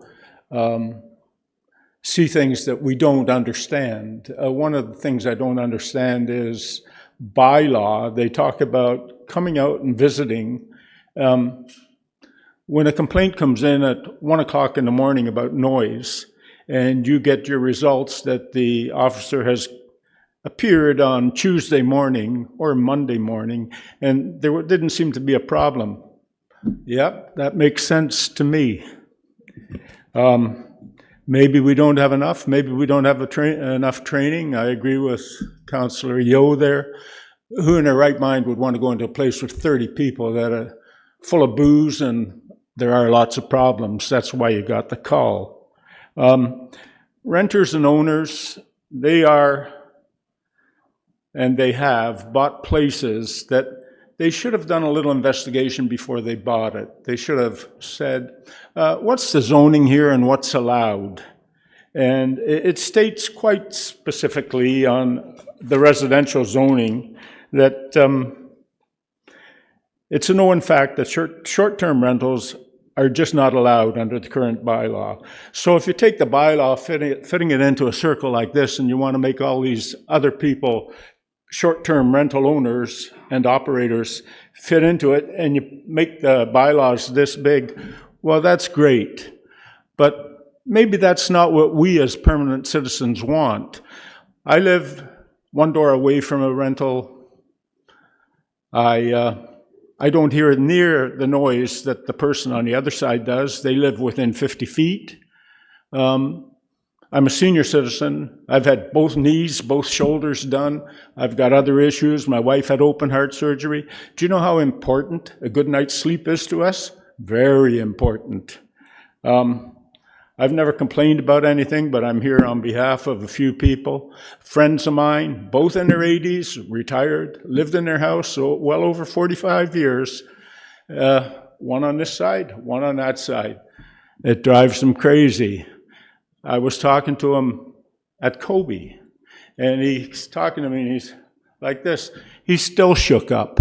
I says, well, why don't you come and talk about it? He says, you know, I'm concerned about my personal safety. I don't want to make any waves. People get intimidated. People get harassed. People put up with bullying. People put up with garbage. Some of us really like a neat appearing house and property. It's a little hard to accept what we allow. I appreciate what bylaw does. I probably feel they're understaffed and undertrained, okay? I would expect that they would investigate more often. You know, it's so easy to commit the sin and ask for forgiveness later. In other words, I buy this property, I make all these changes that many of them don't even comply, you know, don't even have proper approvals. And now we are wanting to be all inclusive with this whole setup. I agree that we have to get together and talk, because we do need more input. 5 minutes is not a lot of time. We need more input from the public, okay? I didn't even know about the meeting here in Lindsay. We don't even get a newspaper delivered where I live. And so I did hear about Kobe. I went there. We asked a few questions. My partner says, I thought there'd be all chairs here and we'd be sitting and listening to people. No, if you have questions, we'll answer them. 80% of the people don't reply? Sure they don't. How many are there in a town of Lindsay? All of a sudden you can knock off 25 or 30,000 people. You know, figures lie. Live next door to one. Get the opportunity to stay awake all night because the party's going on all night. And these people know he's not coming out. OPP We'll get you to wrap up, please. Very good. I knew the 5 minutes wasn't long enough, and it's not. Mayor Elmsley, thank you very much for listening. Thank you. Would you stay there just in case there are any questions, please? Any questions from council? I have a motion to receive the deputation by Abe Hellman. Councillor Warren, Councillor Yeo, all in favor? Thank you. Thank you for coming. Thank you for the opportunity. Thank you for coming. Our next deputant is Don Wood.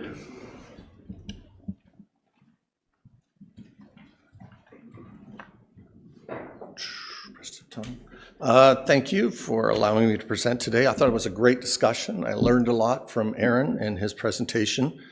I'm here on the probably the opposite side, although I think we're on the same side as the previous presenter, that all property owners need respect, right? The two main components of this issue are my private property rights and everybody's private property rights need to be respected, and one size doesn't fit all in legislation.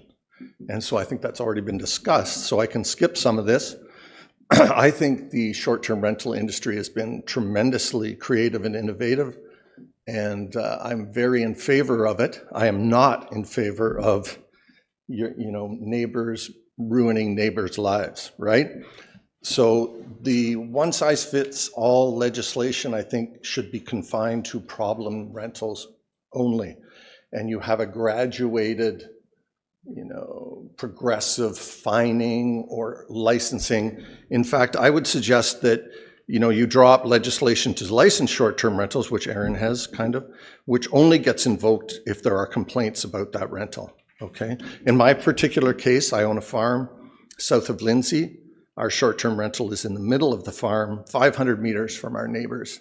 So I'm kind of in agreement with Councillor Yeo there that there's no possibility my situation is the same as somebody in a high density situation on a lake with 30 people, right?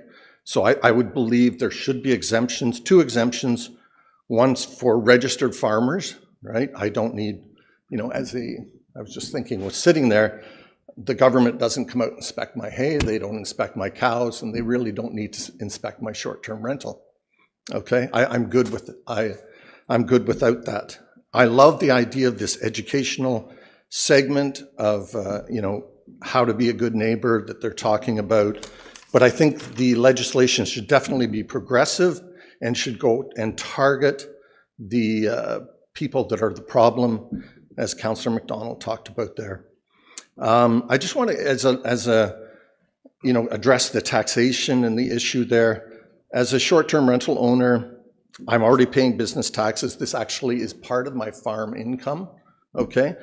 We pay HST, which I think the municipality gets a cut of, and property taxes have gone up consistently many times over the rate of inflation in the last 10 years here in the city of Kawartha Lakes. So I think I'm doing my part. Owners don't need more fees or taxes, and I don't think, the data Samantha said she was collecting, like, I don't need to license. She's got data that she can provide to you without me licensing, because we are on an Airbnb rental. Okay, so just to summarize there, I think we need to respect everybody's private property rights, including landowners who are doing nothing wrong. And I think one size doesn't fit all when it comes to solutions. Legislation should be confined to problem rentals. Thank you. Thank you.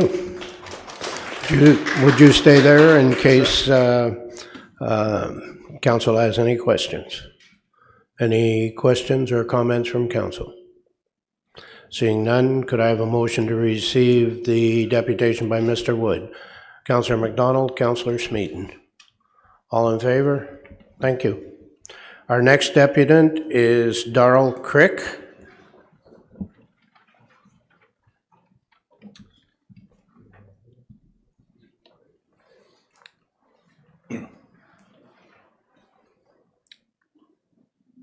Mr. Mayor and Council, thanks for taking the time to let us talk today. And I apologize if my frustration comes out in the conversation that we have. I'm Darrell Crick, been in Kawartha Lakes for well over 10 years, live here, play here, enjoy here. I own both a property that I live in and a cottage that we take advantage of sometimes, but also rent out. Because we have a large family, our current house doesn't quite suit when that family all shows up. So that's why we go to the cottage. I do have an executive background. I've worked in computers all my life, and I've run my own business. And so doing short-term and long-term rentals has been part of my career and part of my retirement plan and part of what I do on a regular basis. And after hearing council was interested in, licensing, I wanted to look at the data. And I certainly took time to talk to Aaron Sloan, but I requested the data myself because I want to do my own analysis on that data. And I was told, can't have it. The interesting part that I think people keep missing is only 6% of the complaints are related to short-term rentals. So what about the noise complaints that come in from what I'll call the weekend warriors? The guys that come up, want to just enjoy their cottage for the weekend and then head back home. Why aren't we looking at those complaints? Why is it specific to 6% of the complaints that come in? It seems odd to me. And the only thing I can think of is that nobody's really looking at the data, that the data isn't really being analyzed properly. I'm not saying that the complaints aren't worth attending to. I'm saying treat everybody equal. If it's my neighbor and he just likes to party, because we've all had one of those move in before, doesn't have to be a short-term rental for that to occur. It can just be a neighbor that likes to have fun. I happen to have a short-term rental, not next door, but one down. Never had an issue, never ever had to call them and complain about it. And my neighbor actually enjoys it thoroughly because he gets to talk to them and he likes to talk to all the different people that show up.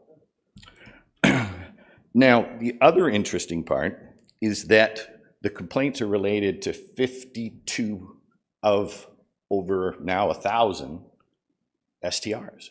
So it's a low percentage of the overall STRs that are a problem. And the interesting part that I found in the data that I could get from Aaron was that prior to 2022's data, the complaint was 27. 27 complaints a year. Now it happens to be, I think I saw 137. We all know that COVID was like a game changer for STRs, right? Nobody could go anywhere. Everybody was cooped up for well over a year. And then all of a sudden, I want to get out. I gotta get out. So people went to STRs and booked them like crazy. I gotta say, ours was, people were begging to pay more if I would cancel on the last guy so that I could get them in, kind of thing. That's not gonna happen going forward. We see that in the data this year, that people just aren't booking at the same level. And of course, with COVID, did you want to have somebody up next door to your place? No, because you were worried about what COVID might do to you, and you didn't want to have people around. So I think the change is coming. I think the other thing is looking at the impact STRs really have on our community. And one of the things I noticed is Aaron mentioned that, hey, they have a good impact, but nothing about the data around what is that impact? What kind of money are we really talking about here? So for us, as an example, we do actually contract out some of the work that we have around the house. Cutting the grass on a 1 acre property is not the kind of thing I want to do. So yes, I have grass cutters, I have sprinkler guys, I have home cleaner, I have pool maintenance and service, I have gardeners, I have handyman, I have pest control. I even pay for internet and cable at the property. So all that on a yearly basis, if I figure, I look at that number, for me, it's about $10,000 a year. If I look at that, and I said 800 people, that was $8 million that SDRs put directly into the Kawartha Lakes. That's just, forget what's going to come next, which is obviously when people come up, they're on their vacations, they spend money. So we provide... Can I get you to wrap up, please? Yeah, sure. So I think in conclusion for me, I understand that a lot of the bylaws cover everything. It's enforcement. We need to get enforcement in place, both weekends and evenings. And if it really is a money thing, you need more money to pay for bylaw, I would just suggest a simple registration fee for SDRs, $200 across 1,000 SDRs, going to give you a couple $100,000. You can cover a couple bylaw officers to work some evenings and weekends. Thanks. Thank you. Would you stay there for a minute, please, in case there are any questions? Mm-hmm. Anything from council for Mr. Crick? Seeing nothing, can I have a motion to receive? Councillor Perry, Councillor Ashmore, all in favor, and that's received. Our next deputant is Ross Fogwell.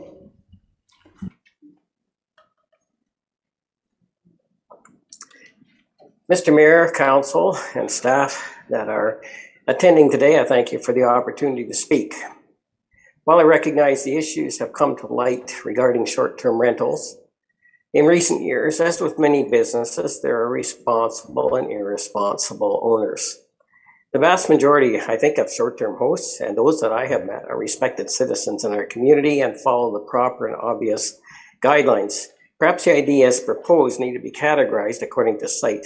Those locations that are located in the same building are different than those that are properties that have landlords that live far away. That's already been spoken of. We provided short-term rentals for vacationers for many years, many of whom have been lured to our area by the excellent tourism department. They come to explore the natural heritage. We border, our acreage borders the Altberg Nature Reserve and has access to many of the local canoe routes and so on. We've also provided housing, not just for vacationers, but for medical workers on short-term assignments, researchers who have been working in our forested areas. We've had construction workers, we've had hunters, and as well as some people who've been in between house sales who needed a few weeks accommodations while they were waiting for their new place. And the reason these people have come into our area in the northern part is that there's very little suitable hotel or motel rooms due to the severe lack. And so they preferred a more home-like spacious atmosphere found in short-term rentals. And of course, all of these, as has been spoken of, provided for our businesses, our eateries, shopped in our stores, etc. The present renters we have today are actually out looking to move to this area, and so that's another option that has been used by people coming to our spot as well. Now, the fee suggested, I understand there's been some talk about this, but the initial one of the amount that was talked about would be very difficult for some of us. We don't make over $10,000 annually on it. But we would like to talk about the inspection fees, licensing fees, all which have been forwarded, that need to be regulated somehow so it doesn't apply to those that make a lot of money, those like us that make a smaller amount. And I know you've talked about that, and I appreciate that. I do think that the city recognizes the value and contribution of these short-term rentals to our area, as far as what I've mentioned already. Let me just mention too, that this little bit of extra income, my wife and I both being retirees, and we've lived in this area for almost 40 years now, has allowed us to stay in our home as our taxes have been increased substantially over the last few years. And besides, we truly enjoy the people that have come. We've had over 300 guests, and interesting, many of them return again and again because they like our special area. They like to be able to explore it, and this has become their little cottage, I guess you could say. The place is right in our home, so we regulate it well. We have never had an issue with people that stay here. Even though they do their own thing, we don't see some of them. They have separate entrances, but it's been an excellent opportunity. We have had people from all over the world. And during COVID, of course, that wasn't the same, but we had many people come, as one gentleman also said, that wanted just to get out of the city for a while. So I hope that as you consider all that needs to be done to deal with this problem, that you'll certainly look at the costs that have been suggested and change that. Also, the idea too, that those of us that live in an isolated area certainly are not going to be involved in disturbing neighbors, and perhaps there needs to be less in terms of licensing. Now, I do understand the reason for licensing is that if there's repeated offenders in some of these areas, then they lose their privilege of doing this business. Thank you very much for the opportunity just to share my thoughts on the value of short-term rentals for our area and for ourselves. Thank you, Mr. Fogwell.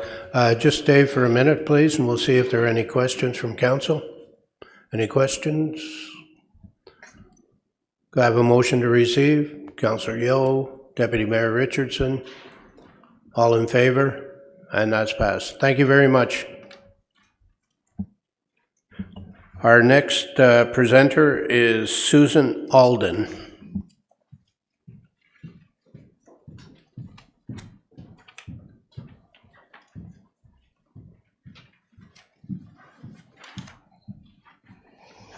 Mayor Emsley and members of council, my name is Suzanne Alden, a resident of a rural residential neighborhood in Little Britain on Star Bay, across the road from a short-term rental. In all the research and surveys that have been done to date, I see a rather important gap in the information. Who actually owns these properties? In correspondence with the past mayor, Andy Letham, he mentioned the long-term standing history with City of Kawartha Lakes and short-term rentals. However, pretty much gone are the days where Fred and Myrtle rent their cottage for a few weeks to cover their property taxes. What does seem very prevalent in City of Kawartha Lakes are short-term rentals for investment purposes. I would like to know how many of the short-term rentals in City of Kawartha Lakes are owned by corporations, as in the case with the one opposite my home. One of two so far, and this owner aspires to have 9 or 10 as income and investment properties with no personal responsibility as a corporation should anything go wrong on the property. I am aware that it is unrealistic to ask for short-term rentals to be rezoned. However, if it is owned by a corporation with an absentee owner, it is, in essence, a hotel, a strictly commercial business in a rural residential neighborhood. There is no value to the community in this, no actual benefit. The impact on my life and the enjoyment of my property is compromised. Why? So someone that lives in Toronto or elsewhere full-time can make money? To reiterate, if there is no owner present in a short-term rental owned by a corporation, this is, for all intents and purposes, a commercial property. Does this open the door to all property owners to have a commercial venture in rural residential neighborhoods? Perhaps zoning changes should be reconsidered for properties owned by corporations. In my mind, the only way to solve the problem is to have short-term rentals with the owners being primary residents of the property. They will have the care, concern for the property, their neighbors, and one would like to think the community as a whole. I could go on and on about the bad experiences I have had with the one in my neighborhood, but will spare you that diatribe. Another quick point is fines. How many fines were levied last year to short-term rentals? If someone is charging $900 a night, it would take a very large fine to make a difference to the renter of these properties. If we do go the licensing route, we definitely need a 3 strikes and you're out rule. It's time to give actual full-time residents an effective voice and get some realistic control over short-term rentals. This concludes my remarks. Thank you for your time. Thank you. If you'd stay there, just in case council may have some questions. Are there any questions from council? Seeing none, thank you. Thank I have you. a motion to receive. Councillor Warren, Councillor Joyce. All in favor? And that's passed.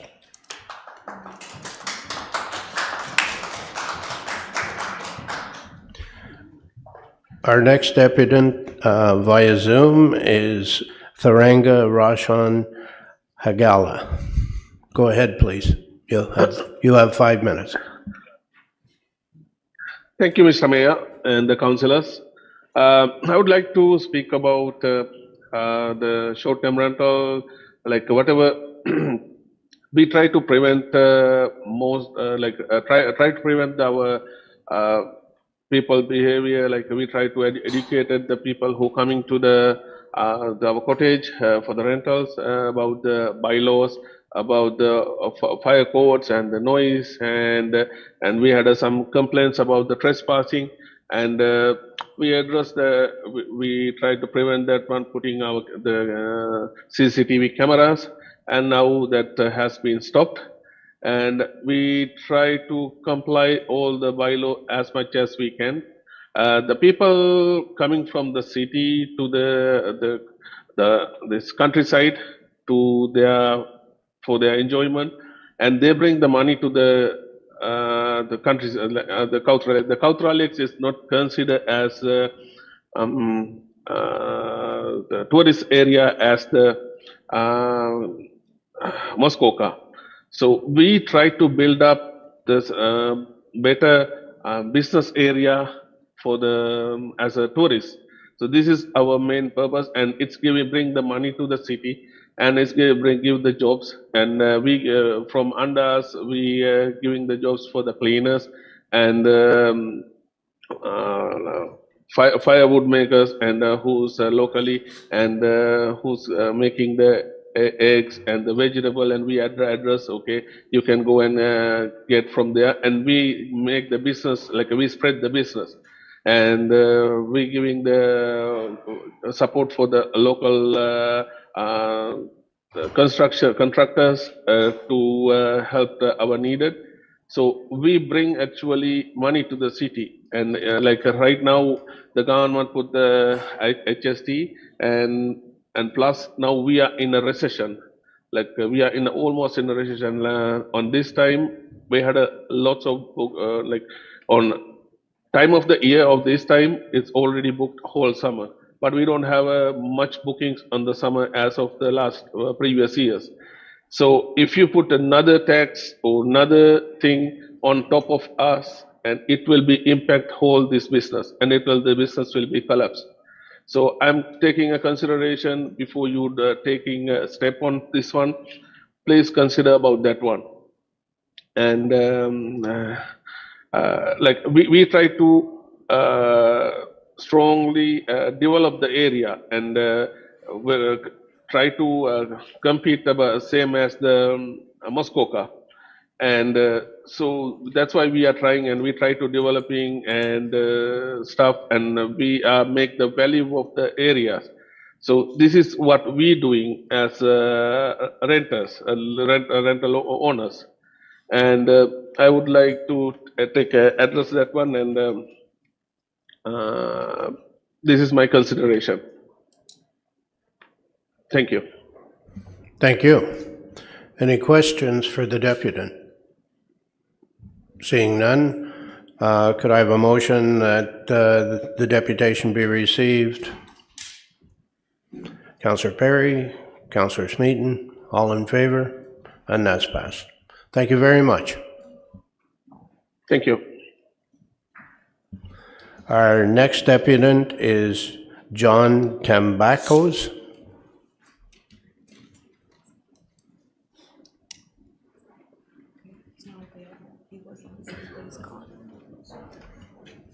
Okay, apparently he's not available, so if he comes back later, we'll see if we can get him on. We'll move to Greg Stewart Wood and Josh Wood.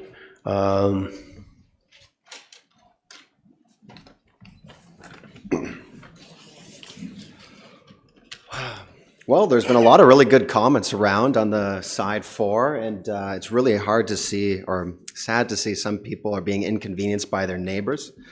So I'd like to lay out a starting couple points that why it's good for short-term rentals to exist, just through Josh and my perspective. So we currently have 2 short-term rentals. We are incorporated. We're not that bad, not evil. We have 250 groups of people who have come to see our short-term rentals, and we have 0 noise complaints, not a single one. And the reason for that is because we focus on small groups of people around couples. But I just wanted to go over some of the good instances that we've had over. So we've had a couple with a first-time baby who's come over. We've had people stay from Europe. We've had men proposing to their longtime girlfriends. We've actually, today, there's a gentleman who's in one of our short-term rentals. It's his first time in Canada from Mexico, and he decided to spend, just his first time in Canada in Kawartha Lakes. It's his first time seeing snow. And the reason that I'm going over and saying this is it's not just a party house, like some of the other constituents were saying. It's a really good place to experience our culture as Kawartha Lakes and what makes our rural agricultural community beautiful. And we should be not just wanting to, we should incentivize people coming and experiencing what we share every day. And I'll also add that out of our 250 groups of people that we had, over 60 of them have gone and dined in Fenland Falls and in downtown Lindsay, and 40% of them go and they do shopping, or at least they explore downtown. But I do completely understand that it's unacceptable for people to have noise complaints. Nobody wants that whatsoever.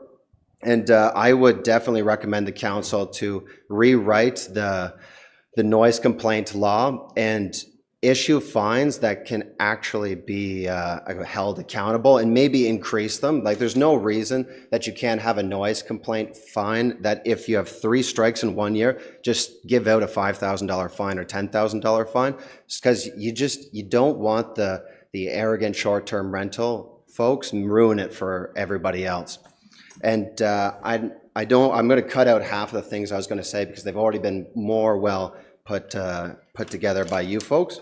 But I just wanted to emphasize that when you're making rules, you've got to apply them equally. I believe it was Daryl who said that if there's a hooligan who's causing issue on your street, it does not matter whether they're from a long-term rental, they're a primary resident, or they're doing a short-term rental. That constituent should be, they should have a fine put on them that's the same as everyone else.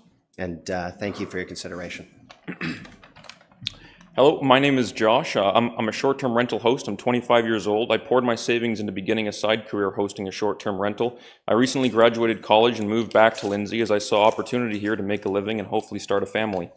We bring in many friendly and respectful guests who support our community events, partake in our festivities, shop locally, and learn about the agricultural lifestyle and heritage of our great city. We, along with the hundreds of other hosts, bring in significant amount of crucial revenue that allow the thousands of families who work here to flourish.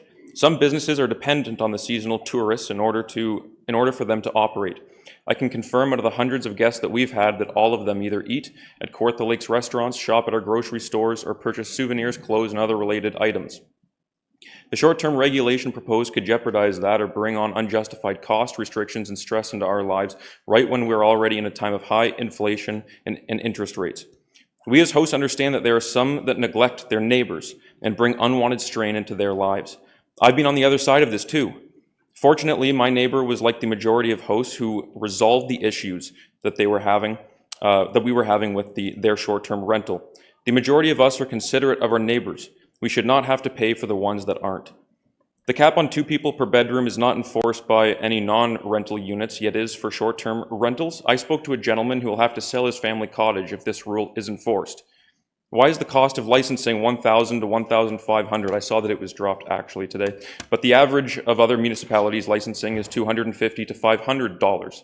That single licensing fee alone will choke out the little renters who are simply trying to cover costs 1 to 2 months out of the year. For the short-term rentals that are on farms and forests and far from being near any neighbors, why are they being included in this? We have a rental on a farm and we've had 0 negative impact on any neighbors. I can assure you too that we will never have a complaint from a neighbor. Why? Because we are nowhere near any. Those hosts who are far enough back from any property lines should be exempt from any bylaw. We know that the only reason this topic came up is because of noise, trespassing, public indecency, and the other things that were listed in the presentation. Those can be solved with large fines, with enforceable collection, or the host could face jail time. This alone would solve the problems reported in the presentation.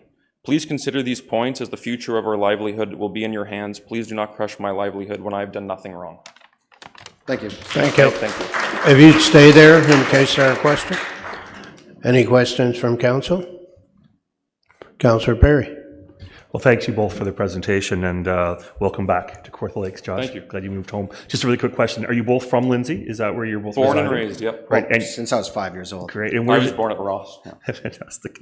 And whereabouts is your rental property, if I can ask just generally? One is in Rayboro, and then another one is on my parents' property in Fenland Falls. Yeah, in your ward. Thank you. Well, yes, it is. Excellent closer. And in Charlie's ward. Yes, thank you very much. Yeah. Councillor Smeaton. I'd just like to say through you, Mr. Mayor, quickly that for that presentation to be so strong and confident, they must have had excellent grade 7-8 teaching. Yes, we did. Great music and structure.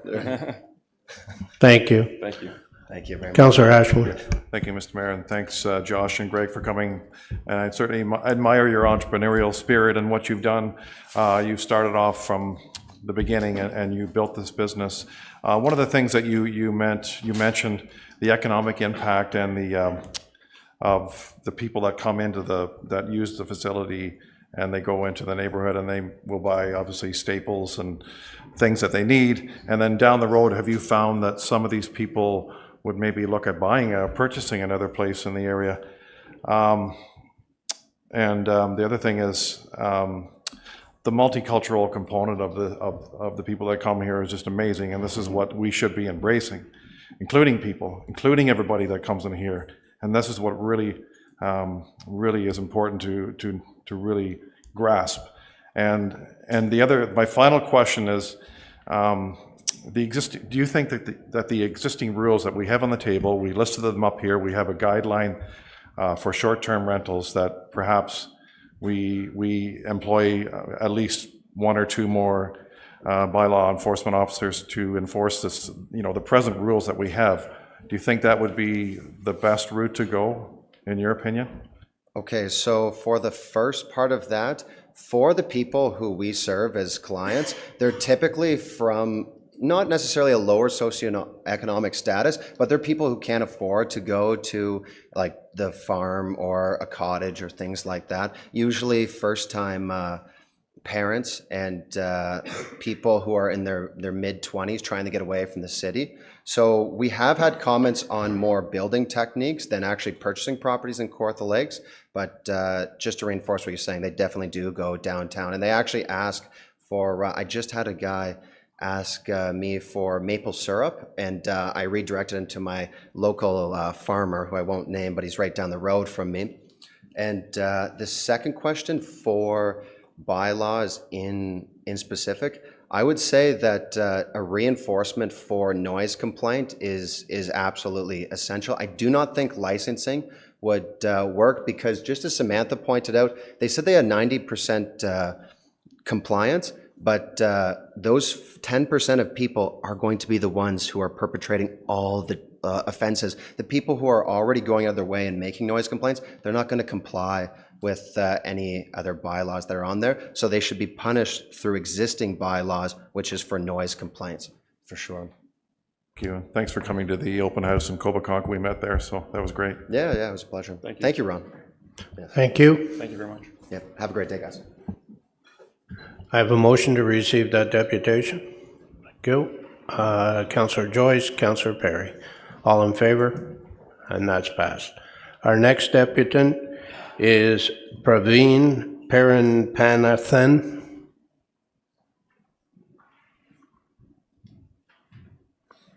Is she here or on Zoom? Is she on Zoom?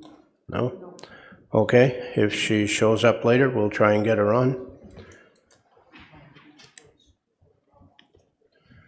Rahana Khan has already withdrawn her notice to speak, so we'll move to Cheryl Redfern and Charles Carter.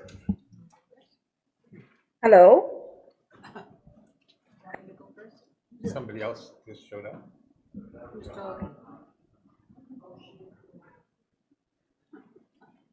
Okay, we'll move back to Ms. Khan.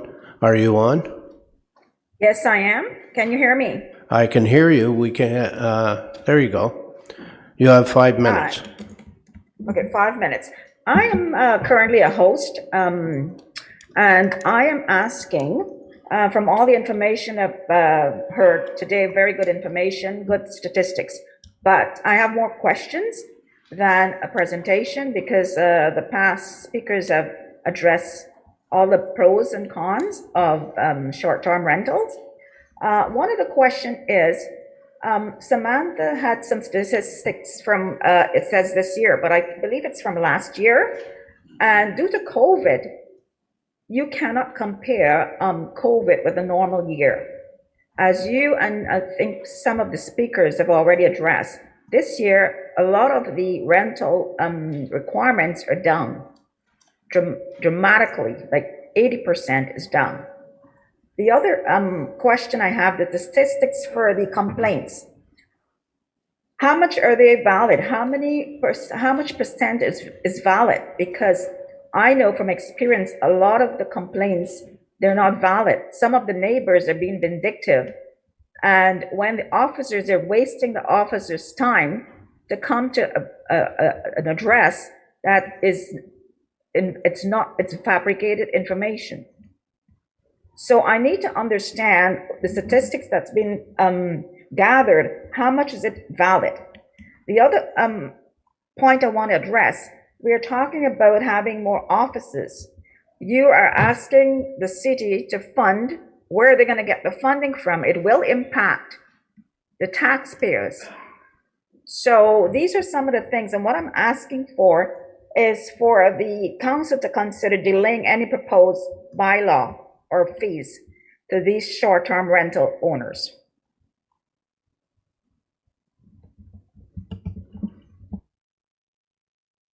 Is your deputation finished? Yes, those are my key concerns at this time, because I think most of the pros and cons, the business, I'm not going to get into that, because Okay. I've partnered with a lot of the businesses in Lindsay and in Little Britain, and a lot of my guests goes to these businesses and support them. In addition to that, it would be interesting to find out this year how much the revenue has fallen due to the low hosting and reservation from, I'm not sure of the others that's on the call or at present. How much booking do they have for this year? Because this year it's down big time, and there's no money to be, it's not going to be beneficial for us. Thank you. Any questions for the deputant? Seeing none, could I have a motion to receive the deputation? Councillor MacDonald, Councillor Ashmore. All in favor? And that's passed. Our next presenters, and I'm sorry for the confusion, Cheryl Redfern and Charles Carter.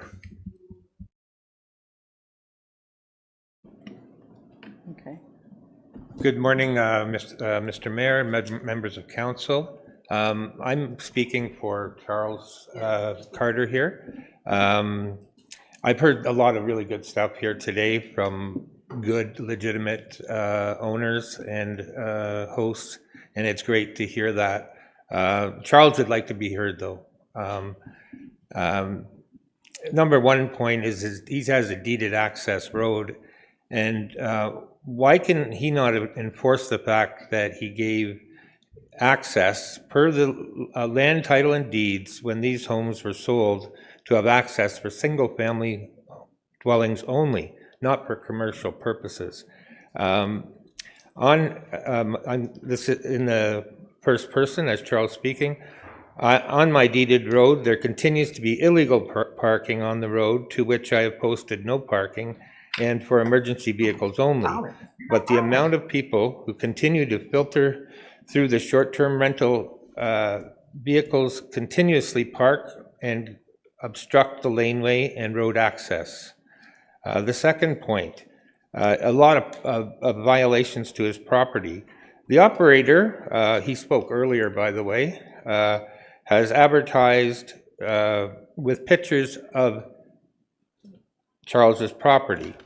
The operator has painted his home to resemble his outbuildings where firewood is stored, and his renters continually associate his property with his, and therefore they take his firewood, which is stored on his property. And so that's a major concern. He also, he has posted numerous no trespassing signs, but renters continue to jump the fence and find other access around it.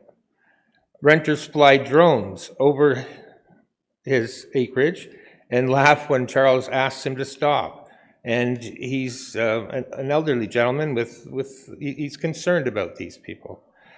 Cameras on the operator's garage incorporate panoramic footage that pans 180 degrees directly over his property. This third point is noise and nuisance. Dogs barking insistently. We've heard all of this, but it's important, Charles believes, to hear this again. And doing their business on his property, and they don't care. Parties with loud music, fireworks, not on special occasions, but all the time. Foul language, screaming, and whatnot. The operator has a fire pit that is illegal by already in place bylaws of the City of Kawartha Lakes, and yet despite calls numerous times, nothing has been done about this fire hazard and the safety violation. On July the 3rd, November the 22nd, at a birthday party, 20 cars, 30 people, and at 5 p.m., a 57-year-old man drowned. There was no life-saving equipment in place in or around the waterway. And the people obviously had no knowledge of the waterway, and he was swimming in a very dangerous area. The current is heavy near the rapids. He is continuously concerned about who is going to show up next. He says, I get anxious, I don't sleep well, etc. It is affecting my health, and I don't feel safe in my own home anymore. I have lived in for 51 years. Number 4, I really noticed the previous speakers speaking about contributions, and I really like that. It seems that the short-term rentals, people that are coming to this particular address are not contributing to the economy and the community. The renters bring everything they want from the city. They don't attend events, shops, or museum. And the thing about construction that he pays for is complete bullet BS. I won't get into that. Can I get you to wrap up, please? Yep. Yeah, you can. Want me to continue? Yeah. Good morning. The meeting in Coboconk and Lindsay to address the short-term rental issues was negligible. It came across as a strategy to placate the public, but in the end only enraged people more. It was a facade of glossy folk posters. It was no attempt to listen to its residents. It was void of councillors, mayor, deputy mayor, just 2 bylaw officers available for questions. This is nothing I could not have done on my own by picking up the phone.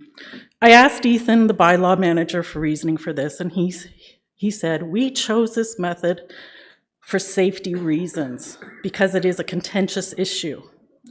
Outrageous and insulting. Myself and my family's voice, safety and health, both mental and physical, has not been a concern since 2017, along with many others, I'm sure. So I stand here today and say, how dare City Kawartha Lakes use safety concerns as your stance to avoid facing the public in a proper town hall meeting and a proper debate.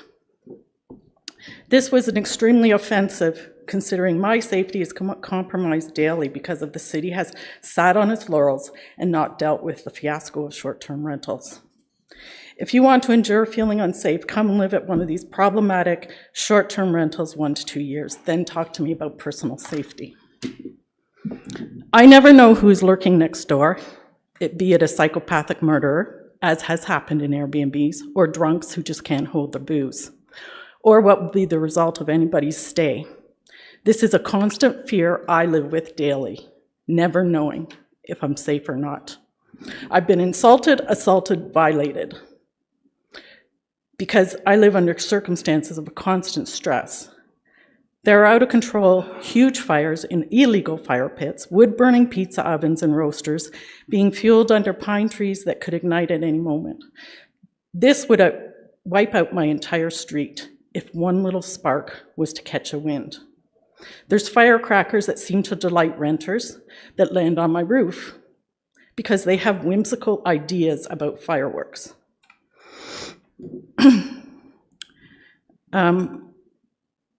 OPP and fire and rescue and bylaw will not make, if any of these things catch fire, especially the pine trees, OPP, fire rescue bylaw will not make it there in any of these scenarios. 6 years of fear and anxiety and panic attacks, and no longer safe in my own home. As for the survey, 1,051 out of a population of 83,355. Who exactly are they? Seems anyone on an email or a fake email can sign in and participate and take this survey, which brings into the question how the information was obtained on these surveys. Is it real and true? Absolutely not. When important troubling issues are being brought forth to council via a survey, and surveys being done closely, they should be closely scrutinized for the security. Make sure every citizen is represented and nobody can take it twice. This should have been the utmost importance to secure that the information was valid. But today I stand here and tell you it is severely compromised and the numbers are very skewed. For example, the pie chart on page 13 asks how many bylaw complaints were made. 208 out of the 1,051 said yes, they made a complaint. 843 said no. I asked Ethan how he came to these figures in general. I was told he came to the municipal, he takes the calls that come into bylaw and checks a little box saying short-term or long-term rental, non-complaint of a rental. And this box is counted. I asked if the calls of after hours when bylaw doesn't work were included. He said no. I asked about OPP and fire rescue calls on these charts. He said no. Is OPP and fire and rescue information on short-term rentals passed on to and checked off as a short-term rental complaint? Answer, no. I was told as a person having the complaint that I would have to call the bylaw business hours after having the OPP there or fire rescue and make a report myself. How many citizens know this? Not many. So basically my complaints and a lot of complaints for short-term rentals have been muted because the tracking process is incompetent at many levels. There are many outstanding issues not covered by the proposed bylaws, secondary problems related to primary complaints. These are not documented, counted, or considered. Plus, the public health and safety issues per spa facilities offered in short-term rentals also needs addressing. Public health and safety has not been looked at. Could you wrap up, please? Yeah. So remember, the basic stats, as a basic stats course, numbers can be skewed always to meet a preconceived outcome and endpoint. Thank you. Could you stay there, please, in case there are questions? Yeah. Councillor Warren. Through you, Mr. Mayor, just to let you know, many of us were in Coboconk And unfortunately, we weren't there for the whole time, so fortunately. Well, that's the point. If you're having a meeting, you need to be there for the full time. It's a 2-hour meeting. Be present. Well, a lot of us were there, so. Well, I was there for the first hour. There was nobody there except for 2 bylaw officers. Thank you. I saw you, that was it, and that's all I saw. Thank Well, you. it's hard to decide, I'm sorry, but it's hard to decipher who's a counselor and who's not, and what's happening. In the process of this meeting, it should have been a town hall meeting. You should have been sitting up there so we knew who you were. Thank you. Councillor McDonald. I think she answered it, but I just wanted to ask what area you're talking about. Obviously, it's Colby-Conk. Sorry? It's Colby-Conk that where this issue is, where Charles. and Yes, it yourself was live? Cobeconk. Okay. No. Our street is Sparrow Road in Burnt River. We live right on the river. Yes, and it's been 2 years and nothing has been done for any of this fire pit or anything. And it's also on the Airbnb site. I've sent pictures to bylaw of him actually advertising a 6-foot fire underneath pine trees. Thank you. I have a motion to receive. Councillor Warren, seconder. Councillor Perry. All in favor? And that's passed. Our next presenter are Helene Lowry and Sandra Poitras. And just so you know, you have 5 minutes between you, not 5 minutes each. Thank you very much. Unfortunately, Sandra can't be here, so it will be less than 5. This has been really informative. I'm very grateful for all of the information you've provided. Sorry, I'm allergic to these things. Thank you very much for all of the information that you've shared. It's been very informative, and I've thoroughly taken it into heart. This is my story, and I sincerely hope that some of my story will resonate with some of you. My husband passed away in September. His pension died with him. I have lived in my home on Pigeon Lake for 50 years, and I desperately want to stay. I took a bit of money and turned my backsplit basement into a short-term rental, which I do through Airbnb. I live upstairs. I'm here most of the time and every night. I told my neighbors about my venture, and they are 100% supportive. I've marketed my suite as quiet and private, and the guests I've hosted so far have totally respected my rules regarding noise and nuisance. If they don't, I have the option of getting them to leave. I completely understand the pain and frustration that we've just heard of having rowdy neighbors, uncontrolled animals next door, and whether they're renters or owners. But CKL has bylaws to cover this, and hopefully hefty fines for behavior that contravenes these bylaws would greatly reduce these nuisances. My gross for the first quarter of 2023 has been $1,065. Thus, you can surmise that a licensing fee of $1,000 would defeat the purpose and allow me to age in place. My guest manual notes restaurants, trails, and places of interest in the city of Kawartha Lakes. I believe this is an asset for the CKL tourism. I endorse safety inspections as long as they're not too costly, particularly fire. I'm okay with a small percentage of my rental income being returned to the county. My neighbors support me, and so I see no advantage of a zoning bylaw that would exclude me from being able to continue with my short-term rental. But the licensing fee would wipe me out. So I appreciate your concern and your listening, and thank you very much. Thank you. If you'd just stay there for a minute, are there any questions? Seeing none, can I have a motion to receive? Deputy Mayor Richardson, Councillor Yeo. All in favor? And that's passed.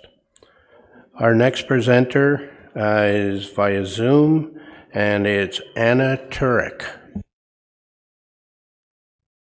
Hello, everyone. Can you hear me? Yes, we can. Go ahead. Okay, sorry about that. Thank you, Mayor. Thank you, Council, for listening. I had wrote this deputation a while ago, so obviously a lot of you brought these important points already to everyone's attention. But my husband and I absolutely love Kawartha Lakes, and we were ecstatic when we purchased our cottage last year. Our cottage is only an hour away from our home, and we go there as often as we can with our kids, or even on our own, since we can both work from there. Prices of cottages have increased greatly in the last few years, so when we bought it, we knew that we'd have to rent it out when we are not using it ourselves to help us cover our expenses. We worked very hard and renovated it ourselves and started renting it last October.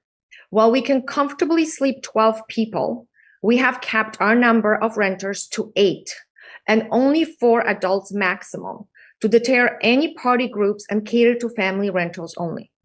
And I completely hear other people's frustration. No one should be living in fear or not be able to sleep at night. But I can also assure you that this is not just STRs. For instance, we live in a town close to Newmarket. We live in a subdivision, and there are homes on our street that rent single rooms. And, if there is issues, we will call. There is actually no issues. But even permanent residents, actually, there are things being done that should not be done. And we all know, as everyone mentioned before, that there are already bylaws currently in place. And I think that we really, really need to remember, though, that those complaints in Kawartha Lakes really came down to 6.9%, just like somebody else mentioned.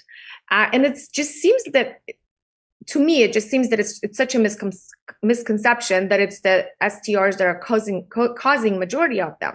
Again, on our street in Kawartha Lakes, we have an Airbnb. We actually don't advertise on our Airbnb, but we do have an Airbnb property 2 houses down, and we've never had a problem.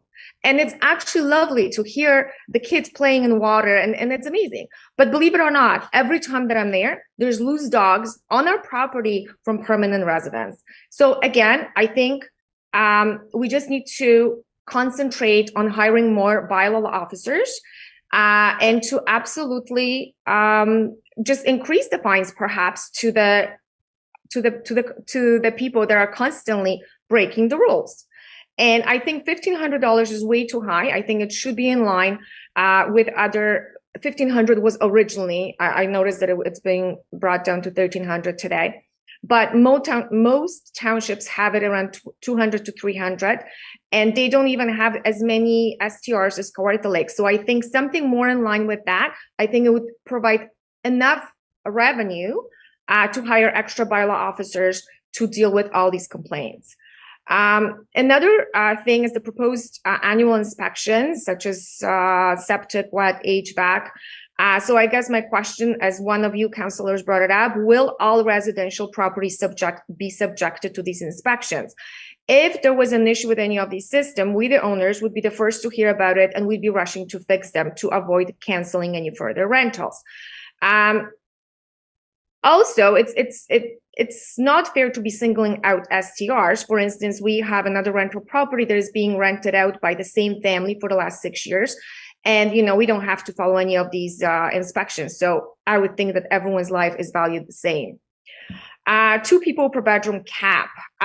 Again, unless other properties are going to be held to the same standard, I don't believe that there's any legal reason to limit occupancy. For instance, this week or a couple of weeks, I'm going to be hosting a reunion for my girlfriends from college, and we are going to have more people than we would be allowed. But because I'm there, then that's okay. But if they were actually paying, if I was charging them, it would not be okay. So I'm just not sure if that makes sense. And one more thing that I noticed nobody brought up is that I would love to know how many 3-bedroom or less cottages are in Kawartha Lakes, because that would limit those properties to 6 people. But we all know that the whole idea of going to cottage is to go with extended family or friends to enjoy each other, but also share expenses. If, under the proposed bylaw restriction, cottages with 3 bedrooms will not be able to accommodate extended families, and this will change the cottage experience for many.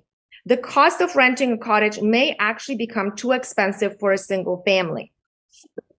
Kawartha Lakes is one of the most beautiful areas in Ontario. It not only prides itself on hospitality and welcomes visitors, but relies on the income generated from the tourism. And the bottom line is that any money that the STR owners will be required to fork out because of these new regulations, it will essentially need to be passed to the renters. And in turn, if it would become too expensive, eventually visitors will turn to other areas of Ontario. Can I get you to wrap up, please? Sure. So I would suggest that we could start with registering STRs and track them properly for a few years to fully understand what it actually is that needs to be addressed. I don't think that 6.9% of all bylaw complaints justify such restrictive and discriminatory bylaw, and especially to be implemented half through the year where most of summer cottages have already been booked with no restrictions. But absolutely, any people, whether it to be STRs or permanent residents, should be heavily fined if they are causing nuisance, and especially such difficult situations that we've been hearing from other speakers here today. Thank you very much for listening. Thank you. Just stay there for a minute in case there are any questions. Any questions from council? Seeing none, can I have a motion to receive? Councillor Warren, Councillor McDonald. All in favor? And that's passed. Our next deputant, thank you very much. Our next deputant is John Cork.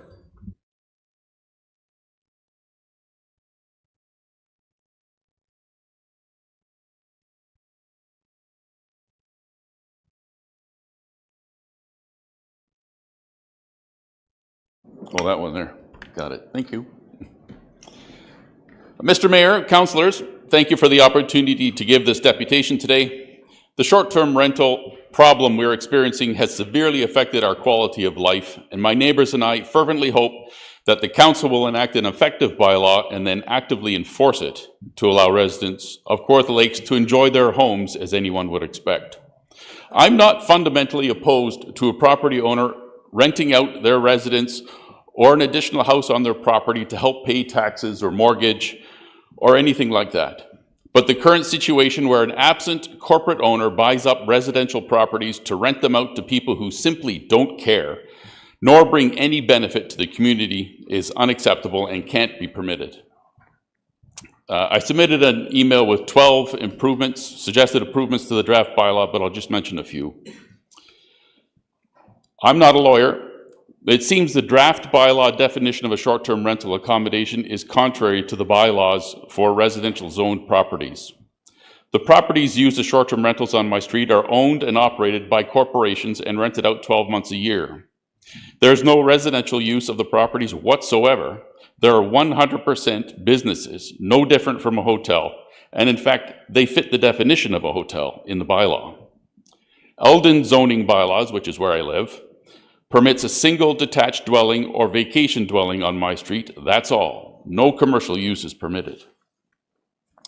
The draft bylaw definitions seem to be based on tiny township bylaw, except their definition, the tiny township bylaw, limits the short-term rental to be a secondary use by time of a residential dwelling unit.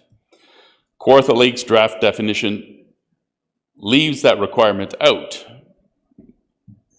Therefore, to my understanding, is in contravention of the zoning bylaw.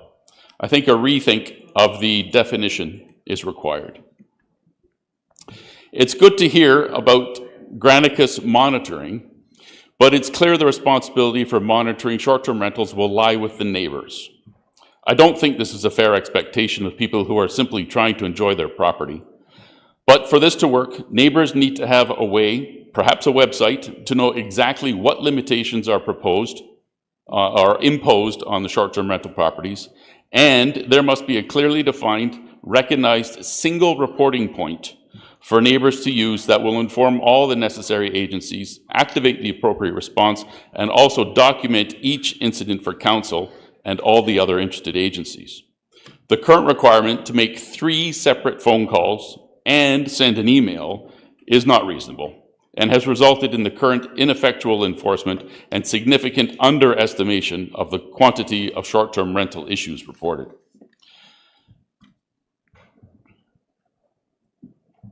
And I'll make the point again, bylaw officers need to be available around the clock.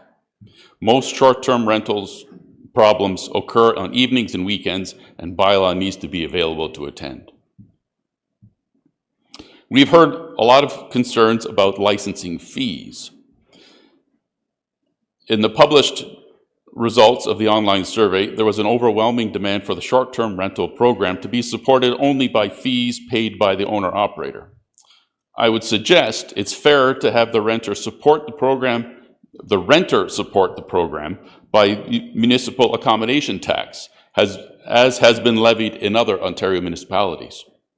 This accomplishes the desire to have the short-term rental program be self-supporting, but in a way that doesn't punish property owners simply trying to make ends meet, nor further stretch the property tax base. Thank you for this opportunity to speak. I sincerely hope Kawartha Lakes can enact a viable solution that will restore the peaceful rural environment the town is known for. Thank you. Are there any questions for the deputant? Seeing none, can I have a motion to receive? Councillor Smeaton, Councillor Perry, all in favor? Thank you. Our last deputant of the morning, Michael McGann and Dave Haylock, and you have 5 minutes between you.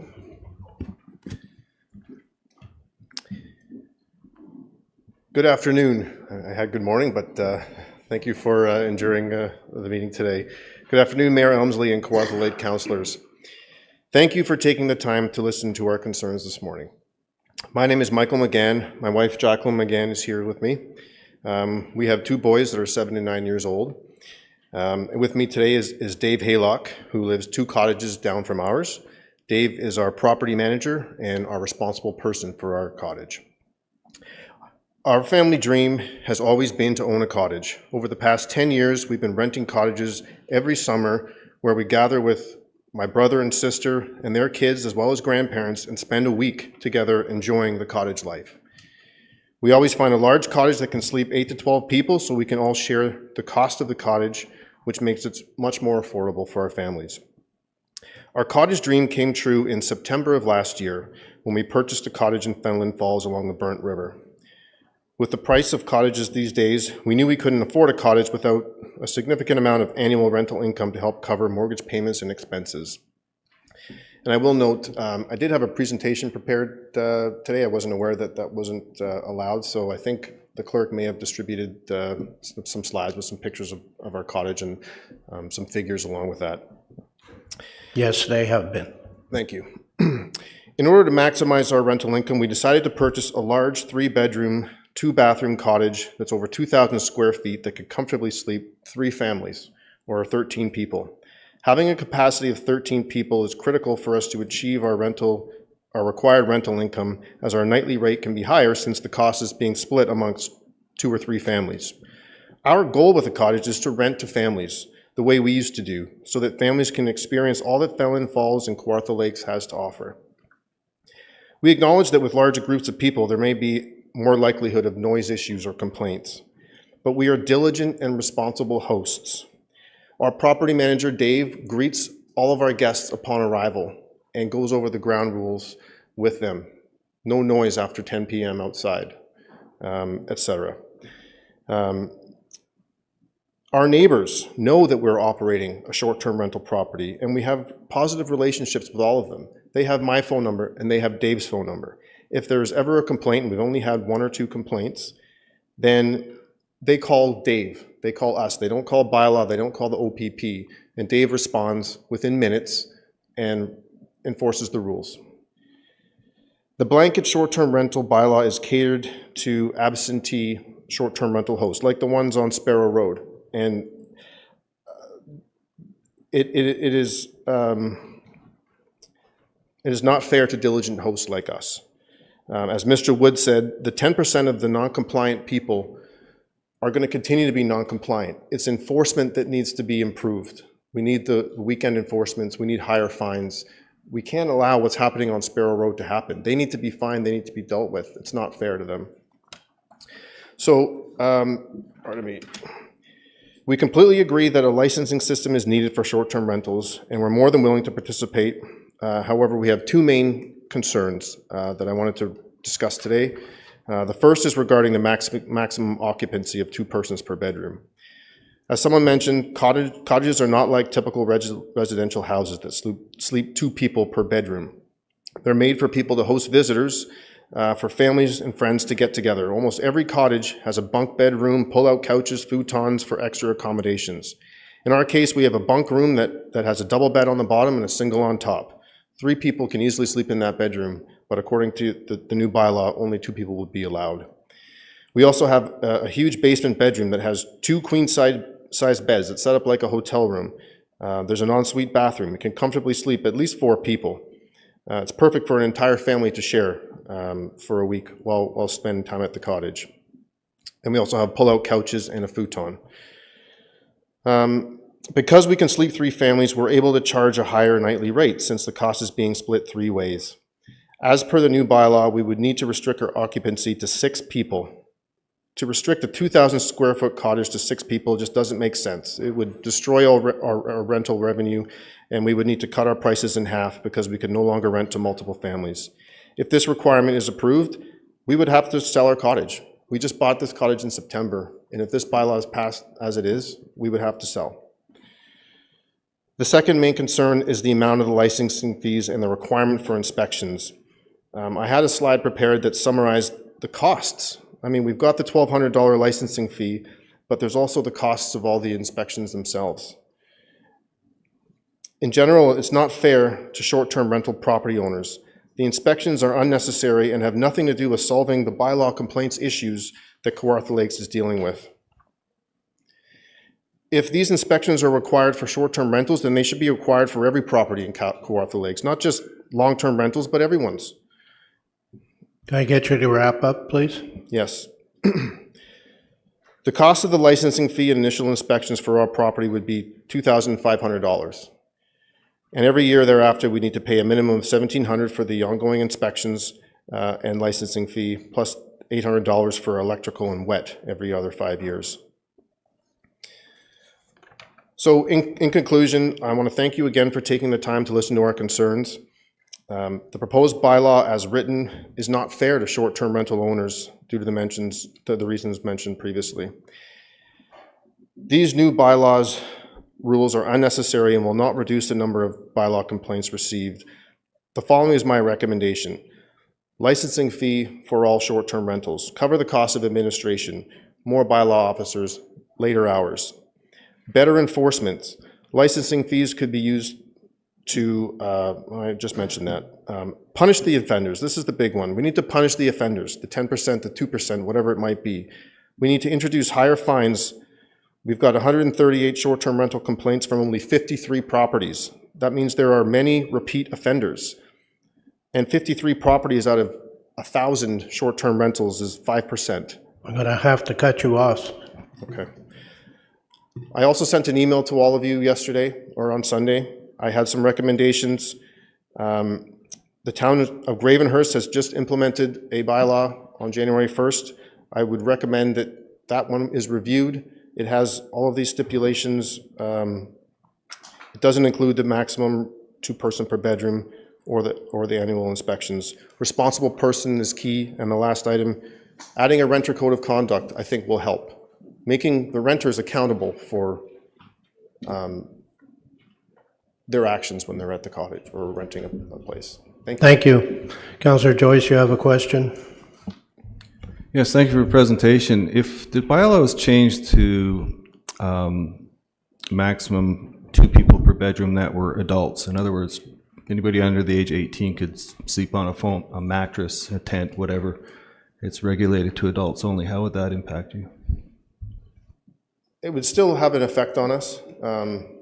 Realistically, we were here at Christmas and we were here at Thanksgiving with our family and our extended family, and we had 8 adults and 3 kids. So the pull-out couch is still a good bed for adults. You know, you don't need, and the fact that we've got the 2 queen beds set up like a hotel room easily can fit the 4 adults, so it would still impact us. I don't agree with the maximum persons. We got a 1 o'clock timed appointment and you guys might want lunch.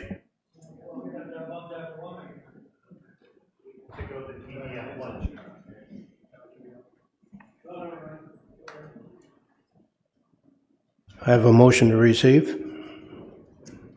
Thank you. All in favor?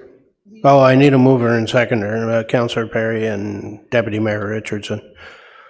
All in favor? Thank you. We also need to add to that motion that these deputations be forwarded to council for consideration at the next regular council meeting. Councillor McDonald, Councillor Perry, all in favor? And that's passed.